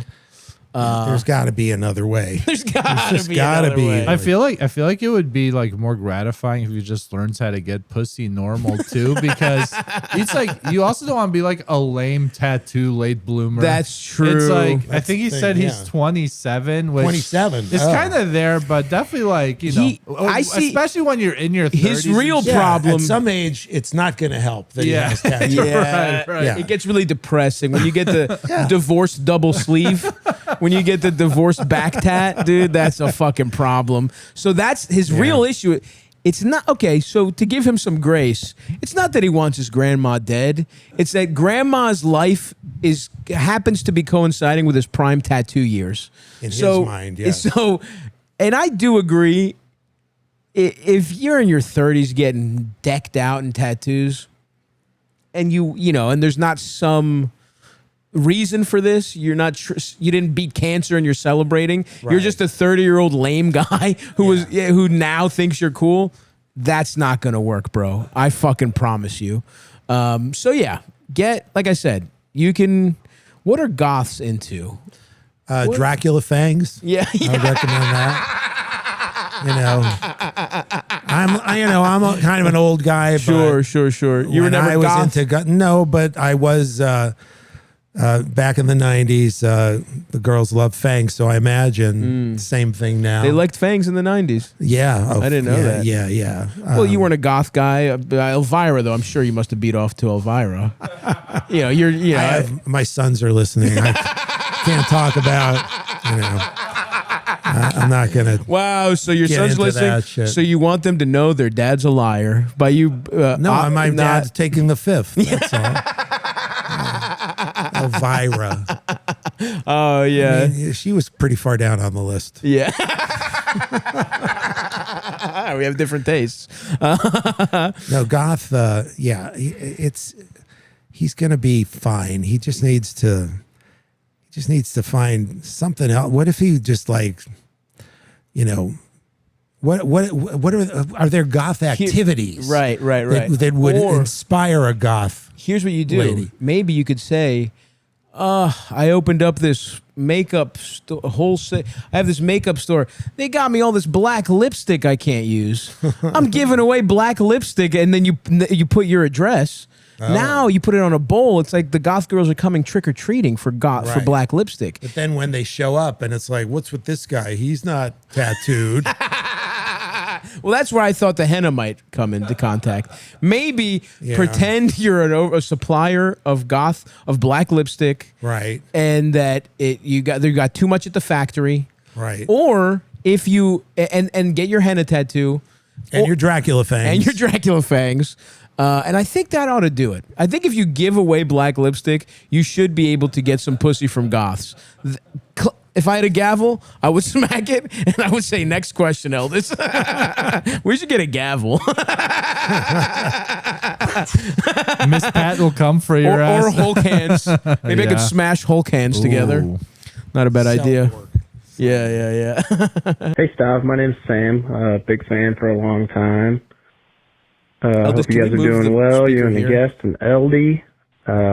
Just got a question for you about dealing with some neighbors and So or my graceful. wife. We are married with 2 little kids. I have a 2-year-old and a 7-month-old, both girls. And our next door neighbor has 2 kids also, a little bit older. I think the older one is 3 years old, not quite 4. Mm-hmm. And he has started peeing outside the house, like on the side of the house where father? my wife and my daughters could potentially see it. The neighbor's kid. The neighbor's 3-year-old boy is pulling his dick out and pissing. Oh, it's a kid peeing? That's what he's worried about? Side of the house where my wife and my daughters could potentially see it. Oh, come on, man. It's a So little my kid. wife has brought it to my attention that I need to go and talk to his dad and tell him that this isn't appropriate and it needs to stop. I'm a little uncomfortable about that. I don't want to start trouble with an otherwise good neighbor for something that I think little boys just kind of do. Hell yeah, brother. So I was hoping you could give me some advice on how to start this conversation. Right. All right, thanks, man. Wow. You're not going to be able to do this. The neighbor has sons. It could be so much worse than a 3-year-old peeing. Yeah, I mean, look, dude. Yeah, absolutely. 3-year-old peeing is like, Adorable. what are we doing here? Humanity. What's humanity? You know what I mean? It's like people piss. Now, if it's his dad, if the dad is pissing at the side, but even honestly, if the dad is pissing off the side of his No, porch, that would be fair to, listen, I'm just saying. only My own backyard. I want to be able no. to piss on my No, I fence get every that. once in a while. I get that, but if a little kid is seeing it, Right, that's true. That's if the if only if the dad is pissing with his dick pointed to your window, that's a big problem. Yeah. I'll give you that. if you could just turn, 5 degrees to the left so that your dick, even the silhouette of your dick, it's just, I And don't if you want could that. do it, if you do it around sunset, so we really see it. The shadow that your dick is casting. It's not during sunset. It's so long. It's too long. My daughter can't miss it. And it's making me insecure. I know it's just a shadow, but I don't like seeing a dick that much bigger than mine outside my own home. Oh, yeah, that's a whole That's other a whole issue. other can of worms. Yeah, what if this little kid has a big dick and that's just making the dad jealous? Like, That's a big. I can tell he's going to have a bigger dick than mine. His dick's already kind of Calls dangling. his mom. It's kind of Hey, dangling Mom, what already. did my dick look like at 3? Yeah, did it dangle yet? How much hang time did my dick have at 3? Fucking kid's like dangling almost as far as his balls, and I'm sorry, I don't want my daughter to see that. Something so obscene, such an obscenely large penis that goes almost down to your whole balls. Yeah. Where there's smoke, there's fire. It's usually about, in my experience, when people complain about their neighbors' kids' dicks, scratch the surface, and the guy's got insecure dick issues. Yeah. So it seems like you've got a little ass dick, man.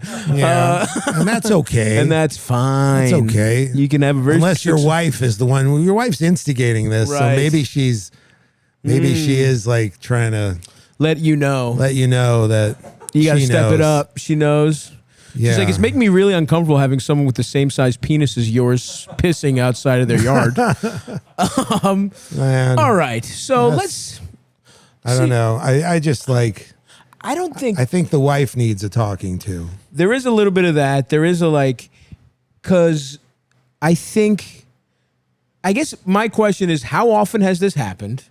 If this is a thing where the kid is out there, 3 times a fucking day or something weird, okay. But did this happen a couple times? Has it gone to the level that you have to say something? He makes it sound like it's happening a fair amount, doesn't he? Did he really specify? Not really. Specify. He just said the Talking kids to the mic, you're the producer. The kids I have to tell you that. Started doing it. This is fucking insane. Recently started. Okay, so I would say keep tabs on it. If it raises to the level of something to say, where you have to say something, first I would talk to your wife and be like, look, I get it's a little weird. He's a little fucking kid. Let's not be crazy about this. If I were to have a conversation with my neighbor, I would just kind of be joking and be like, exactly. This is kind of a humor me situation. This is super humor me. Be light about it. Fully. Be like, oh, say, hey, picked up a new habit. Your kid is like, is that like how? Well, now I got to think of something funny. Just think of something funny. Yeah, I think it's something funny. Just don't you have people you could ask who professionally do this? Dialogue it in. You? That's what they used to say. Yeah, dude, just go in there.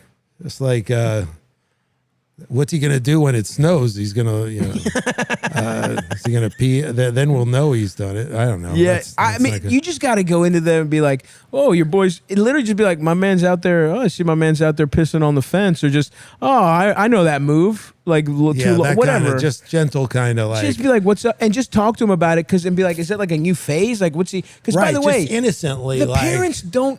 You think these parents want their kid pissing outside? Well, who knows? Yeah, I guess that's true. Also, we got a little, not to be, again, a coastal elite. I did hear a little twang on our caller's voice. That's all right. But I think ultimately, I'm with you. It's not that big a deal. Talk to your neighbor like it's a kind of a fun thing, and be like, yes. I see what's going. I remember. I used to piss outside all the time. It's like, well, did he just start doing that? Did he just did you just learn about pissing outside or whatever? Whatever. Yeah. Like if my nephew got into a pissing outside phase, we would joke about it. You know what I mean? Makes sense. And then the guy, he'll probably be like, "What the fuck are you joking? You looking at my fucking kid's dick? You fucking pervert? Yeah, you looking. At my son pisses outside? Yeah. Why the fuck are you looking at where my son pisses? Meet me outside tomorrow." And so you could be in a duel at high noon for all we know. Yeah. But I say keep it jokey. But it's better to joke about it than to confront him in a serious way. Hey, I'm really hey man, we got to talk. I'm really. Everything okay? Yeah. It's about your son and his tendency to, you know what I'm talking about. I think you know what I'm talking about. Imagine hearing that about your toddler. Someone take that tone. My wife's a little worried my infant children might see your son's penis. That's the other thing. Your kids are small too. Who fucking cares? Who gives a fuck? Right. Yeah, fuck. It's kind of healthy not to be. Bitch. No, but seriously, you don't want to introduce shame at that age. That's a great point. Right? Yeah, and it does feel like your wife is coming at this from some type of propriety thing, and it's like, guess what? Little kids do inappropriate things all the fucking time. He's a 3-year-old. It doesn't matter. As long as this kid isn't pissing outside in a year. All right, I think we really clearly solved that guy's problem. Next question, Elders. Yeah, chill. So far, neither people had a serious problem at all. No, that's the beauty of the show. They're just drama queens. Okay. Stavvy and eldest and guest.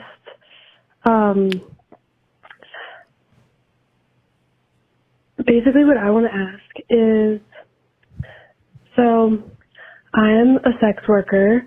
Nice. And escort in particular. So I just want to thank you for your support of sex workers on your podcast. I really appreciate that. We're very pro-ho on this podcast. I have a question because I have this client and he is really hot and married and cheating on his wife, the normal MO.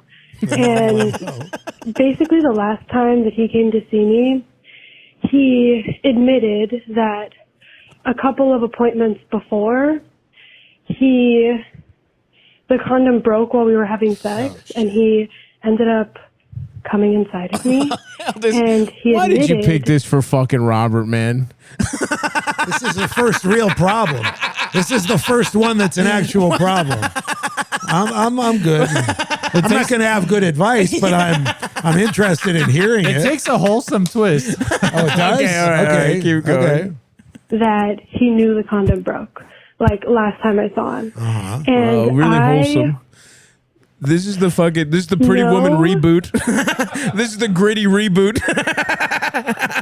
know that if it were any other client, I'd cut him off for pulling some shit like that. Oh, brother. But he's like really brother. hot and really good at Stop, sex. dude. Like, Stop. What are you honestly, fucking best talking pussy about? eating I've ever had. And I don't really want to give him up as a client. And my question to you is, must. do I have to? Yes. Do I have to never see him again? Yes. Is that like really, really fucked up? Yes. Or can I just like be more aware No. in our sessions while I'm seeing him? Are you and, out of your like, fucking mind, dude? kind of just like get over it because I like to see him. So yeah, No. that's my Stop. dilemma. Thank you for listening. Let me know what you think. Bye bye. I'm more torn than you are. I'm sorry to say. I mean, when you think about it, Sure, these people are performing a service. Like True. you say, you claim to be pro-ho. I am. This is a woman who's actually deriving a modicum of real pleasure Yeah. from one of her clients. Right. And, most of the time she's just taking it for the team, as it were. Of course. Taking it for the team, Yep. sucking it for the team, Right. taking it from the behind for the team. Yes, Yeah, yes. Servicing the team in a number of ways. Yeah. Or fucking worst of all, just whacking it for the team. Whacking it for the team. And here, I don't know. There's a part of me that's like, it's not like being a sex worker is the safest job in the first place. Sure. So it's like, oh, you might get pregnant. I'm assuming that the guy, he confessed. Would raise it, of course. First of all, he would marry her confessed. and raise it, of course. Oh, no, I'm not I'm assuming. kidding. I would make an No, honest but- Christian out of her. So I guess she didn't get pregnant. I guess so. So maybe yeah. the guy's shooting blanks. Ooh, it's possible. What if she... I'm what sure if- she's got what to if be she triple gets birth the guy? controlled up. What if she tells the guy you got to get a vasectomy? He'll be like, yeah, I just did. And then be like, oh, good news. I actually got one yesterday. So long can we as- keep going? Yeah, right. Oh no. That's a good point. I would say, ultimately, Yeah. it's still your job. And let's say you worked at Subway and one of the people there was Jizzed really in your- hot. Okay. Sorry. Oh, Yeah, go she ahead. was you're sexiest. Accidentally jizzed on the credit card that he handed her. And as soon as you made the best Italian BMT of your life, he nuts all over it, Yeah. doesn't tell you, and you I have a take a, confession bite. to make. I did press 25% for your tip, but I don't know if you noticed, but there was jizz all over my credit card, and it probably clogged up your machine. And The you're tap like, to pay is not working. I Just can't notoriously. risk my machine getting clogged up again. But he gave me a 25% tip. I don't know. Yeah. Okay. Ultimately, I think you should make a principled stand here because this is your job and you have to set baseline standards. And if you start letting this motherfucker nut in you, next thing you know, he's doing weirder shit. Well, wait a minute. Who says he's going to continue to nut in her? He's. What if he's like, I swear to God, you can inspect the condom before we, I really don't just think- create that kind of bullshit standard. I think she's not in control here at all. He has the ability to control her clearly. That's fair. And so I think And I'm going to guess yeah. the psychology of, if you're an escort, a lot of people I've met who are sex workers, there's a psychological component to what attracts you to that, why you're good at it, whatever, that I think this guy's probably tapping into some problematic shit in your, sex worker psychology. But he does eat pussy. what about the fact that he confessed? Like, think about it. Sure. If he saw he fucking broke a condom, he'd be like, how many other guys could have jizzed, Sure. Like, I don't have to tell her. It's also she doesn't have to ever know that it was me. It's also a little Perhaps. worrisome that as a professional, you're not keeping tabs on who nuts in you and who doesn't. Well, yeah, that's the fact her that he own had issue. to confess is a little worrisome about the OSHA standards. Well, she must be really into this guy. And yeah, just yeah, sort of she was in the lost- moment. Yeah, exactly. When your whole day is me, you, and Eldest, and then some fucking hot guy walks in, you're like, ooh, nice. So I get it. I get why you're swept up in the moment, but I would say you have to set boundaries. And here's the other thing. Talk to more professional sex workers, obviously, who know about this who have kind of funny shit. podcasts. Yeah. But reach out to people who are, because my hunch is that I get the reason you don't want to do this, but I think you must set a standard for everybody to keep you safe, to make sure that this guy is, who knows? Maybe this guy confessed, maybe he's a good guy. Maybe he's also playing mind games here. Maybe he likes having control over this person who maybe at first had very strict boundaries, but the more they get to know each other, they're loosening, and he's seeing how much can I get out of. This is pure speculation. I like to see the best in people. I like to see It's that. just, Yeah. It's just been my, standard as a comedy writer. I get that. As a dog puppeteer. When it comes to Triumph philanderers sees who the nut best in in people. sex workers, you like to see the best in them. Yeah, I get that. I'm more of an Ellen DeGeneres kind of comedian. A Cosby DeGeneres type. A Cosby. Yeah. And our worry here is that this guy ends up a real Cosby We're type. feel-good comedians. Yeah, I see that. No, you're right. He could. I don't know enough about the guy. We have the guy call in. That's a great. I would actually love to talk to him as well. Yeah. But that's what I'm going to tell you. Talk to like some more experienced sex workers. That unfortunately is my. And by the way, make sure you're double checking and seeing who's nutting in you and who's not. Because you're in a dangerous line of work for multiple reasons. You don't want to get some kind of weird, disease or whatever. So Well, it sounds like most guys, it's just a job, and that's like all she's thinking about. yeah, she's at the factory. And then this one guy, She's in the zone. he's in the zone. I get it. I get it. She's getting her pussy ate nicely. kind of feel like, you want her to be in the zone once in a while. Yeah. Perks of the job. Yeah. Perks of the job. So look, at the very least, okay, reach out to them. Talk to people who are more experienced. At the very least, have a real, like, if you ever do that again, you're fucked conversation. Set a real boundary. But my hunch is you must maintain boundaries when you're doing a job like this. And we're doing the best we can, but I just want to offer a disclaimer. I'm a fucking idiot. Okay, let's just make that Yes. clear. I have Yes. no idea what I'm talking about. And, so just take that into account. Yeah, Robert's like, I've never cheated on my wife with a sex worker. Don't ever listen to me at all. That's true. And it is true. It is true. I said that in a jokey manner, but I think we all know that I that got is true. excited by the set designer at Saturday Night Live. This is as nerdy as it gets. This is an earnest man. It takes a nerd to make fun of nerds. That is true. That Yeah. is true. And we've It's an got affection. Yeah. We've got a nerd pervert over here. We've got a classic nerd I'm over. not saying I'm not a pervert.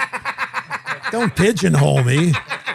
I'm sorry. You're right. Just because I'm straight-laced and, nerdy doesn't make me not a pervert. Jesus. You're right. And that's fucked up that I would assume that, man. And I hope you accept my apologies. Again, my sons are listening. They're pissing out in the backyard as we speak. I would have let them. Yeah. I don't know. Again, I just there's nothing wrong with Shame this at that is age, like yeah. shame at that age, and shame is a plague. I think it is good in to many ways. It's a plague, and this Here is lady a- as a sex worker shouldn't have shame. As She shouldn't, but the John who nutted in her without telling Well, her. but he did tell her. That's right. You're right. I mean, You're so right. he You're exhibited right. some shame. I don't Isn't there a know. place for forgiveness in this world? Again, It's a great question. If Triumph were here, he would say the same. Yeah. I think Triumph is very pro sex worker, if I had to guess. Oh, Yeah. fuck yeah. Triumph helped Frank Sinatra bury hookers in the desert. He's got a long history of back when you could call them hookers. Of course. That's back in the day, folks. Now we would call Men were them. men, baby. Hit us with another one. Scooby Dooby Doo. What Hello, else we got, Stav LD? and eldest and guests. I am a bartender. I have some regulars who come in probably like 5 days a week, 4 or 5 days a week. Every time they nut in the get beer without telling 3 you. beers and 3 shots before they go to their bartending jobs, and then they tip me like $30 or $40 Nice. Respect. on that $30 or $40 bill every time. That's alcoholism for the love of the game, by the way. Kind of. So he's torn because they nutted inside him. And I want to keep this going. That is After fine. 3 or 4 drinks, they want to fucking nut inside me. And sometimes because they're drunk, they forget to use a condom. And I don't want to give birth to a female turd. Sure. That is what 70% of the calls on this show amount to. It's true. Come back. There will be another nutting inside you question for sure. I promise. Sorry. This is hilarious. So respect to these. I love when you see a bartender. When I'm in a bar at happy hour and you see a guy come in, you just see a guy come in, put fucking 20 on the thing. The guy serves him. It's exactly this situation. Usually you see beer and a shot and the guy leaves immediately. That's one of my favorite things to watch. Just as an addict, real addiction. This motherfucker is it's so about ritual because these are bartenders. I guess they don't want to seem, but they could sneak getting fucked up at their job if they wanted to. Right. If they really wanted to, they could drink for free. But going there, supporting another guy, supporting the whole ecosystem of drunks. Right. I love seeing shit like this. I could see that. It's like being a fat guy just getting an ice cream cone on a hot day just because you know what? It's dessert time. It's time to support my local ice cream truck. Yeah, I have ice cream at home, but I'm getting them fucking Mr. Softy here because I want to help the fat ecosystem. Let's finish. Let's see what else they have to say, Eldest. Kind of worried. Like, I know I can't afford to do that. Should I ask them to stop doing it? That sounds crazy. I don't want to fuck my own money up. But, like, they don't need to be doing that. If This they is just so left me cute. like $10, that'd be fine. I don't know. I How feel many like bartenders I really... should, like, ask them to stop. Pay 'Cause it forward. I don't need it. Do you know the career of Kevin Spacey? Have you ever heard of Pay It Forward? That's the only thing I know him from. He's a great actor and a great guy, from what I can tell from the character there. I think it's based I on. haven't heard much I think about it's him. actually based on him as a guy, from what I can tell, because I'm not really Kevin familiar. Spacey? Yeah. I think I'd like to do more research on him. Yeah. I don't know much except I Pay It understand Forward. he's very... All I've heard is that he's very warm and giving with children. Yeah, he's kind of like he's a big mentor for people in the community. Yes, just in general. that he has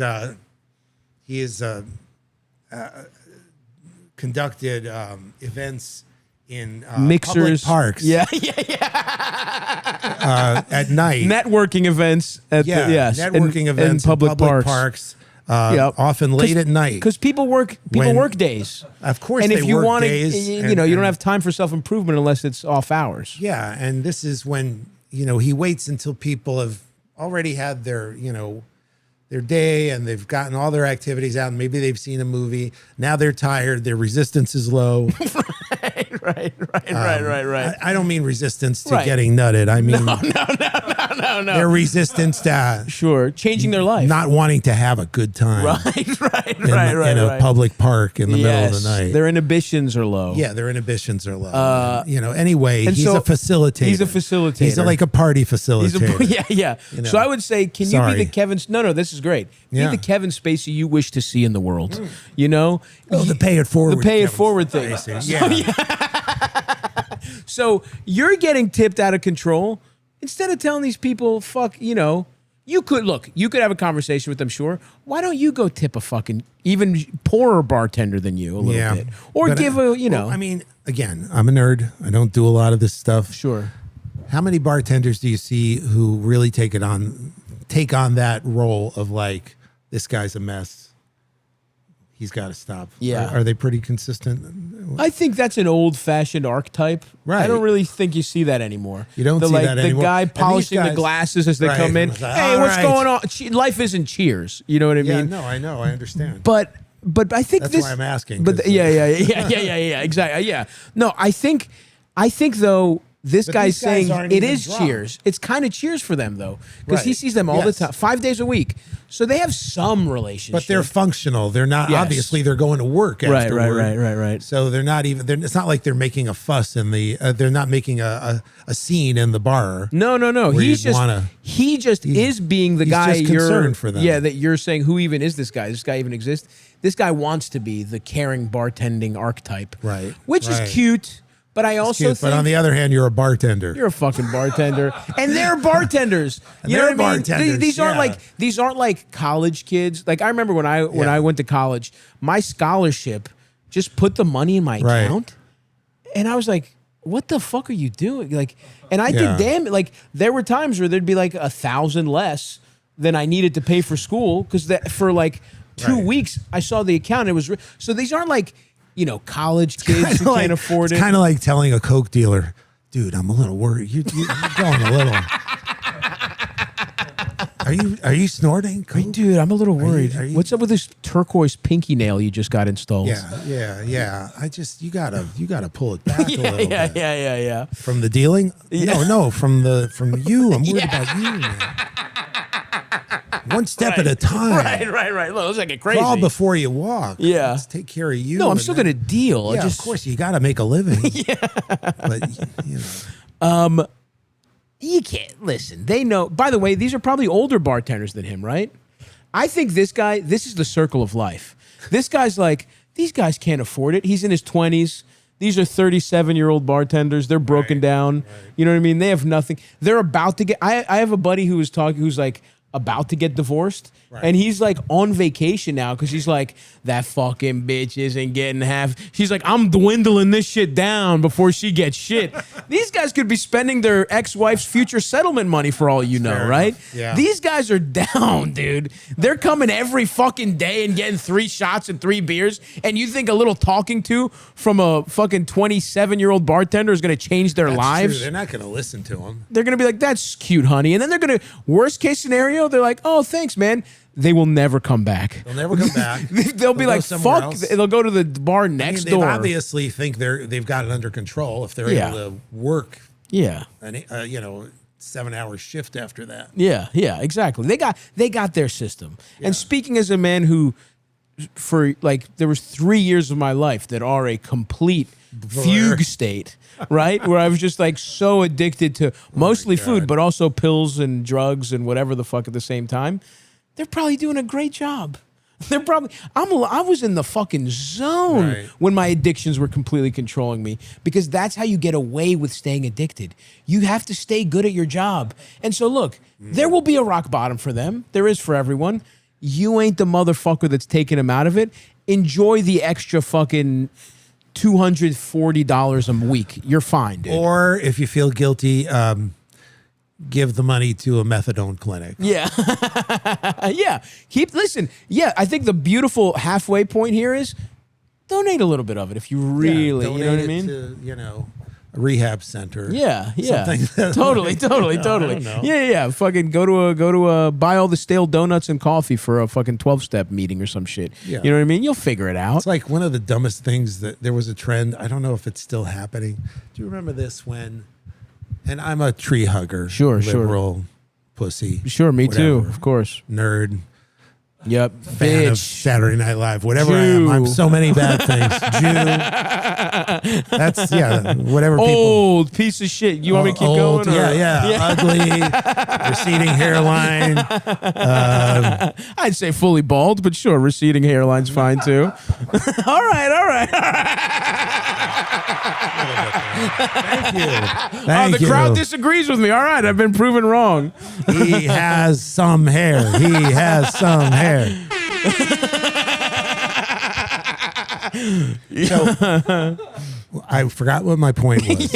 I'm a piece of shit. Tree hugger, liberal. Oh piece yeah. Of shit. Yeah. Do you yeah. remember when so this is like the having it both ways. Yes, thing, yes, like yes. donating to a methadone clinic. Remember when people, there was this thing that was going on where if you were environmentally conscious, they would figure out your carbon footprint. Yes. So you wouldn't have to sacrifice anything like, Right. your gas guzzling car or the insane amount of heat or air conditioning. Right. It's a million things that we all live with, and half the, people complain about cars, and all our fucking, all our VCRs and televisions are like on all the time. Yeah. They've got clocks and that kind of shit. Yeah. Just as bad. But anyway, I remember, I'm not going to say who, but a comedy writer who was an activist was like, you got to do this. It's great. They figure out your carbon footprint, and then you have to make a donation. Oh, and that fixes it, huh? Yeah. Isn't that convenient? Yeah. All I have to do is give some random guy. And we're talking about like you're fucking polluting the environment. You're speeding up the death of the planet. What if you made but that? I gave money to people who were gonna, protest people like me. This allows them to, break up meetings with Chevron corporate speakers and they walk on stage and they say so throw some paint on them, something old school. Throw oil on an oil exec. That's not bad. For you guys, I take the domestic terrorism. We have two different opinions here. I'm saying fund it, and but you could do both. I think there's fun domestic terrorism. I mean, look what happened. I mean, some of it works. Like nobody wears fur anymore. That's pretty fucking great. That's what I'm saying. I mean, it's. But I know you're saying where it was like it was kind of like the thing where the Catholic Church is like giving you dispensations or whatever. Where it's like, oh yeah, you can keep sinning, just give us $80. Yeah. So it's like, it's like you're making up for what for the damage you're doing. And by the way, you're not because you could just do both. You could actually, not pollute and give money if you really wanted to make a fucking difference. I'll give money, but only if I can, Yeah, it's the breaking even. You're basically just like, well, breaking even. That's the highest form of activism I could possibly think of. Actually make progress. It's like, no, how about want to move the needle, not move it and then move it back. Yeah, but you don't listen, buddy. You're not fixing No. You're right. Yeah. That shit is fucking dumb. And it's like, look, you're not gonna. You can talk to them in the way that they're regulars, and you can have a rapport, and I think that's fine. But don't ask them about their tipping. They know what the fuck they're doing. It's not about you. If it's not you, it's somebody else. And you know what? That's a good point. Don't even bother fucking donating any of the money. Use it on fun. Buy it on cool shit. Get sex workers and use a condom the whole time. And tip them well. There you go. Everybody's getting fed in the Stavvy's World ecosystem this way. Nice. And maybe subscribe to Robert's new podcast. We've accomplished a lot. Eldest, you have something fun for us to go out on here, little buddy? Hey, Stav. Hey, Eldest. Hey, guest. I hope you're all having a wonderful day. To keep it short, I'm planning a little Euro trip with my best friend for the summer, and we're going to be bopping around, going to a couple different places. And one city that I'm super excited about is Amsterdam. Hell yeah. Because I've never been before, and as with probably every other stoner on the planet, it's been like a lifelong dream to eat some space cake and do mushrooms at a cafe in Amsterdam. So I really want to. Even for non-stoners, it's a dream. Yeah. It's so funny when you go there, and it's like, because it is awesome, but I hate to, now I'm being a fucking pothead hipster where I'm like, sister, it's not what it used to be. Where it's like, when you went, dude, the first time you went, and weed is illegal here. Right. Oh, and you smoke weed there. It feels, you're doing something illegal in broad daylight. You're like, now, I mean, I have like, that's probably $800 worth of different weed that I've forgotten just in this. I bought weed with a fucking debit card.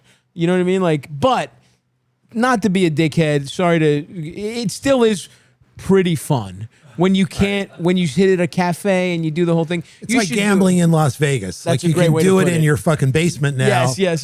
But there's a glamour to doing it in this town where everybody does it. Where so many people have killed themselves. Yeah, that's the thing I can't get out of my head when I'm in a Vegas hotel, the nice hotel. I'm like, in Vegas. Thousands of people have killed themselves in here. I'm at I won't say a real name, but man, you're just in one of those and you're like, 10% of the rooms in here have seen death. Right. Easy. And that's the worst. They've seen a lot of other shit too. You know, but still, the glitz and the glamour still does get you when you're on that strip, baby. Well, Vegas isn't what it used to be either. Yeah, that's true. Yeah, I guess everybody's dresses like you. Yeah. Right? And when I was like 14 years old, my parents took me to Vegas. Oh wow. Which they were very cool parents, you know. That's awesome. But we had to like had all that wear dental a fucking bonding jacket. money. Yeah. Yeah. Bonding money. Yeah. No, we like and I had to wear like a jacket in the casino. Yeah. You know, and somehow they let us play. Like, back then, it was, all mob run and nobody gave a shit. Yeah. So I played blackjack. It was so as a 14-year-old in a fucking in a big lapel. Yeah, super wide lapel. And it was probably brown, my suit. Fuck yes. It was the 70s. Fuck yes. But yeah, so I get the... But that's actually a great point. I wonder if Amsterdam is just like filled with cargo short kids now, I think it kind of unfortunately is. It is like now. It's not guys that dress like me. It's literally me. Now everybody goes to like I love Amsterdam. You know what I mean? And I'm in a fucking floor. I'm in a Hawaiian and shorts. You know what I mean? Like I'm not. But I don't know what it was back in the day. But still, Vegas is a great point. Is a great comp because it's like it's not what it used to be. But there's still we play a lot of casinos. It's not Vegas, the other casinos, they're fun, but when you're in Vegas is so much more cool looking than in the daytime. It really I mean, so is New York actually, but there is something at night with all the neon and totally. all those. No, they tapped into that. You can't see the cargo shorts at night. Yeah. It's just everything's. Okay, let's finish her. Sorry. Call. No, yes. The problem is, my friend who I'm going with doesn't really do drugs like that. Like she'll partake a little bit, but it's just overall not really her thing. Sure. So if I wanted to go, eat some space cake or like smoke some weed, she likely would come with me, but just not like do it herself. Okay. And it's not really fun to, be stoned or on mushrooms by yourself while your friend is sober next to you. You're gonna make friends. But I also don't know if I'm ever going to get a chance to go to Amsterdam again. Yes. So my question is, should I just do drugs anyway, by myself? For sure. Or should I She's going, right? be mature and forego the space and enjoy some quality sober time Nobody with my over friends 12 says the word mature. Hope and pray that I make it back to Amsterdam one day. What do you think? This is so easy. Come on, do drugs. What are we even talking about here? Do the drugs. And by the way, I'll say, me and Elders have actually benefited from this. We have a friend of the program, Straight George, who does not really do drugs, and so as long as your friend isn't judging you. Yes, exactly. As long as I would say it's about the dynamic, because I would actually say if you're with a really close friend who you trust and like, having them be sober is a positive. Yeah. Someone now is Google Mapsing because I've been fucked up. I'll have plenty of days where I'll just kind of get fucked up beyond, I'll take 100 milligrams edibles and I'll walk around and I'll be trying to get dinner for 6 hours because I'm just confused. I'm like, I should go here, dude. Oh, fuck. I'm on the wrong train. Whereas we had some of the best memories of my life are me and Eldis stoned out of our fucking minds on mushrooms and Straight George driving us down the fucking, we were on, where was it? Was it Mulholland? The PC, Mulholland Drive. We went to the PCH. It was fucking awesome. But could he handle that like a whole week in Amsterdam? Like, would it get old? But I think he gave us one awesome day, right? We had that one great day that it was all about getting fucked up. But I would say for her, like smoking a little weed, that doesn't count as getting fucked up to me. That's like having a couple beers, right? Like is that all she said she wanted to do? She wanted to take mushrooms. Right. Well, I would say you don't do mushrooms. You do mushrooms once in the week. I don't think you're not doing mushrooms twice 5 times a day. Yeah, that's fucking. By the way, we actually knew an insane guy who was addicted to mushrooms, and that should have been the tell that this guy was going to lose his mind. When people move to New York and can't hack, stand-ups when they move here, they start doing shit like getting addicted to mushrooms. Oh God. And making weird. Anyway, so I would say, tell your friend. I think it really depends a little on the friend. Just want to make sure that the friend can handle it. That's fair. Because okay, again, my sons are watching, Sure. so I shouldn't Sure. talk about this as if it's cool. Right. But you know, they're in high school. They have friends who are doing all. Yo, I'm sure they don't whatever know they're doing. about drugs. No. But one of my sons has a million allergies and immune issues, so he can't drink. He can't do all kinds of shit. And he has a good time. He's like, he's amused by his friends. Yes. At parties. Yes. He's like, he's used to it. Totally. But I don't know if he could handle like a whole week of it. Totally. In but, Amsterdam. But here's the other thing.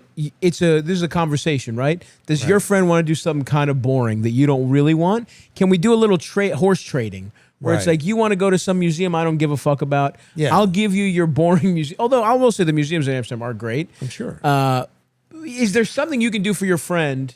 And you can also say, by the way, look, if you and your friend were going to fucking Rome, and she was like, I want to see the Colosseum one day, and you're like, Right. I'm not going, you dumb bitch.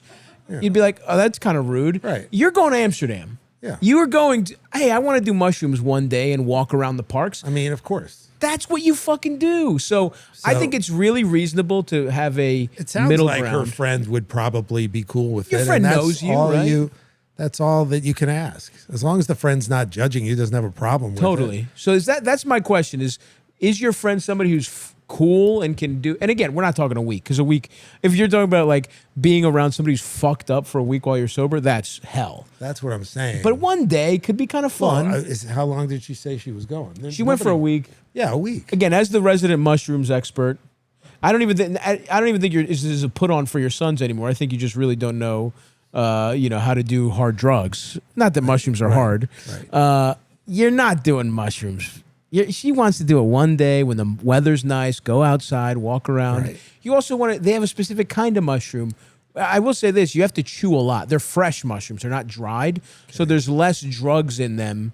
The dried ones are much more potent. So you have to chew a horrible, weird tasting mushroom for a long time. Those are some bad. Yeah. They call them truffles there. Either way, and here's the other thing. They have different strengths. So you could do some mild, and we did some mild little mushrooms. One day, my buddy, because I've gone to Amsterdam twice with the same friend, Straight George, and he the first time he did. Is that all he's known for? that he doesn't do weed and mushrooms. Pretty much, he is kind of an absence of a personality. He literally, that's his thing. He's sort of the only guy who's a real person in our friend group. Oh, good. He's got a real job. He came on the tour. I see. He came on the tour just to kind of make sure we were eating vegetables, and he did like laundry. Oh, nice. He's the man. He's one of my best friends. But yeah, find the right thing, figure it out. I think you can get away with one day of mushrooms with this friend. And a little toking every once in a while. Going to a cafe and you smoke a joint and your friend gets coffee, that's fine. Right. They do that shit in Amsterdam all the time. So it's really about the friend. You're right. Right. Is she the right and friend? also about her. Does she have a mature approach to going to Amsterdam, or is she like such a geek that she's like, I got to get high all the time? Right. Don't be corny about it. Exactly. Yeah. Don't come with your own fucking reggae fucking drug like that. You got a fucking hat. You got the big Bob Marley hat and fake dreads. You're like, whoa, man, it's 420 somewhere. You don't want to be doing that shit. No. Everyone will point and laugh. If you're just and they'll bond with your friend. Yeah, absolutely.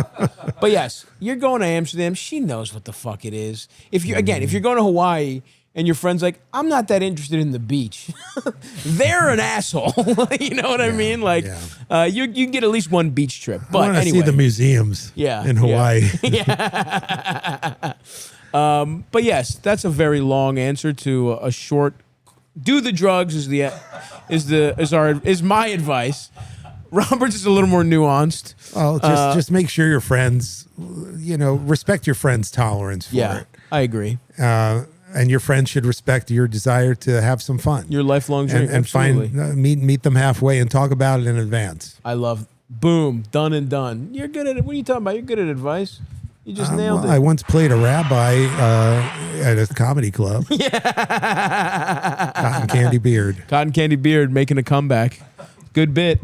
I actually have played like rabbis in like 4 different movies and TV shows. Yeah. Yeah. It's my thing now. You're great. I actually So- have grown yeah. out this beard because I'm about to play a rabbi Oh, really? in a show that I can't say what show. yet, That's but awesome. Yeah. Yeah. Were you what was your character in Punch Drunk Love? Were you Oh, I was a dentist. You're a dentist. That was Yeah, an yeah, inside yeah, joke yeah, that he yeah. made me a dentist. Yeah. I got to know him at SNL. Oh, he was cool. a huge SNL fan. Oh, interesting. God, I love doing that love that movie. fucking movie. I love that movie, and that scene was crazy because we Insane. shot it once, and then he was very happy. And then months later, I hear Paul wants to rework the scene where I can't remember the characters. Barry smashes through the glass Yeah. window. He wants to restage it, and so that means we're gonna have to restage that scene. So we do the exact same scene again, where Adam, makes this confession to me, and he starts crying. But he added this one element where Adam starts making this funny noise when he cries. Yeah. And he's like just saying, sometimes I feel like I can't, whatever he said. And then he goes, Yeah. Yeah. and we laughed. We could not get through a take. It's incredible, yeah. And he was so fucking mad at Yeah. us. Because it was like, we have time. It's the end of the day. I think Right. we can get this scene. I think we Right, can get right, this. It's right. one shot. They know their lines. We're going to get this. And then we're just anticipating the moment where he's Yeah. going to go, "Yee!" That high pitched. And one of us would laugh, and we were reduced to like 5-year-olds. We would giggle and we'd be like, "That was your fault. You did it." Meanwhile, there's this fucking serious Paul Thomas Anderson crew. Just like, Don't give a fuck at all. no. I cannot believe these fucking children. They're mad. And then somebody told me he ended up using take 3. Yeah. I don't know. And then I asked him about it years later. He's like, "No fucking way. It was like 14. Yeah. But Great. yeah. I love. Yeah, you were great in that. Love that movie. But usually nowadays it's Rabbi. Anyway, we're plugging Punch Drunk Love. Punch Drunk Love. Catch it. I believe it's on Amazon for $4.95, but it's worth it. It's not one of his most highly regarded movies, but it has a cult following. I love it. And if you're I love it too. If you're a comedy fan of like Sandler, your generation, it was the most. I love that movie because it takes the Sandler character from Billy Madison, the early Sandler character, and it's like, how could this person be real? Right. And P.T. Anderson, he was like, true. I love that because he's clearly such a fan of Adam Sandler Right. that he put all his, one of the great filmmakers decided, I'm going to solve this puzzle of how Yeah. can we make Happy Gilmore a real guy in a drama and find the source of, and find of his and it rage. feels real. Oh, it's so incredible, real. and he's such a and Sandler's those early characters are so important to me, and but they're cartoonish in many ways, and to find like But that's real like- humanity. I think that's still his best performance. yeah, He's probably he's amazing in that he's movie. so good, and that's not taking anything away from fucking Uncut Gems. No, but or but a it's- number of movies he's but been it's great also in. because it's his thing. Yeah. In such a different context where you never get to see that. You No. never get to see someone. And not only that, a genius puts you in a position to do your thing in a completely different way. Yeah. It's such, you're right. I think it is his greatest performance because it's a very hard thing to do, and do it It's- that well. To be that guy, and it's just for the you feel so hard. You feel for this kid so much, so many times throughout the movie. Your heart breaks for him. Yeah. Oh my god. In a way that's like not remotely manipulative or formulaic. No. But Fucking- it was not well received by Adam's fans back then. Yeah. They were like, "We just saw The Water Boy. What the hell is this?" Yeah. And his fans and Paul's fans didn't receive it well at first either, because they were like, "What the fuck's Adam Sandler doing?" And Totally. because Adam didn't have the respect he has now. But see it now, you see what a fucking genius both Oh. of those guys are. Yeah. We're fast forward and it's an incredible piece of art. Yes. And the fact that they could see that in the context of let's keep doing, because Waterboy was a huge hit. Oh, yeah. I don't remember what Paul Thomas Anderson did before that. What was He right did before Magnolia that? before that. Come on. That was, Yeah. So it's like, I get why it wouldn't be well received, and still that makes it even more impressive to me. But I joked, but we did just spend 15 minutes talking about this how has awesome. been At the Movies. Well, it started as a basketball podcast and Yes. it ended as a shitty movie podcast. Shitty podcast, not shitty movie. You're right. Yeah. You're right.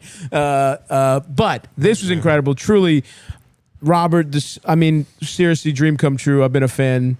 I told you before, since I was a child, and I feel sorry that I have to say that to you because of how I look now. I was once a blushing boy. No. I was once yeah. No, I'm very touched by everything you say. Oh, thank you. I didn't know what to expect. I mean, I come from a totally different generation, but I really had a great time, and this is an incredible show. Formidable man! Oh, no! Yes! You see? Because it's not good after all. Fuck! It's the opposite. Oh, of good. triumph! Yes. Okay, there we go. That's beautiful. We're ending on that. We'll cut there. Robert, thank you so much. You're the man. Watch the podcast, folks. Or listen to it. Listen if to you it. can't handle my face. Yeah, I listen to the understand. podcast. Yeah, listen. This again. You're the man. This was so fucking cool. Come back anytime. I'd love to do the pod whenever you'll have Yes, me. please, yeah. Go listen to the podcast. Come. I don't think we have anything else to plug. I think we're actually done. Special coming soon, folks. More about that very soon, and we'll talk to you next time. Bye.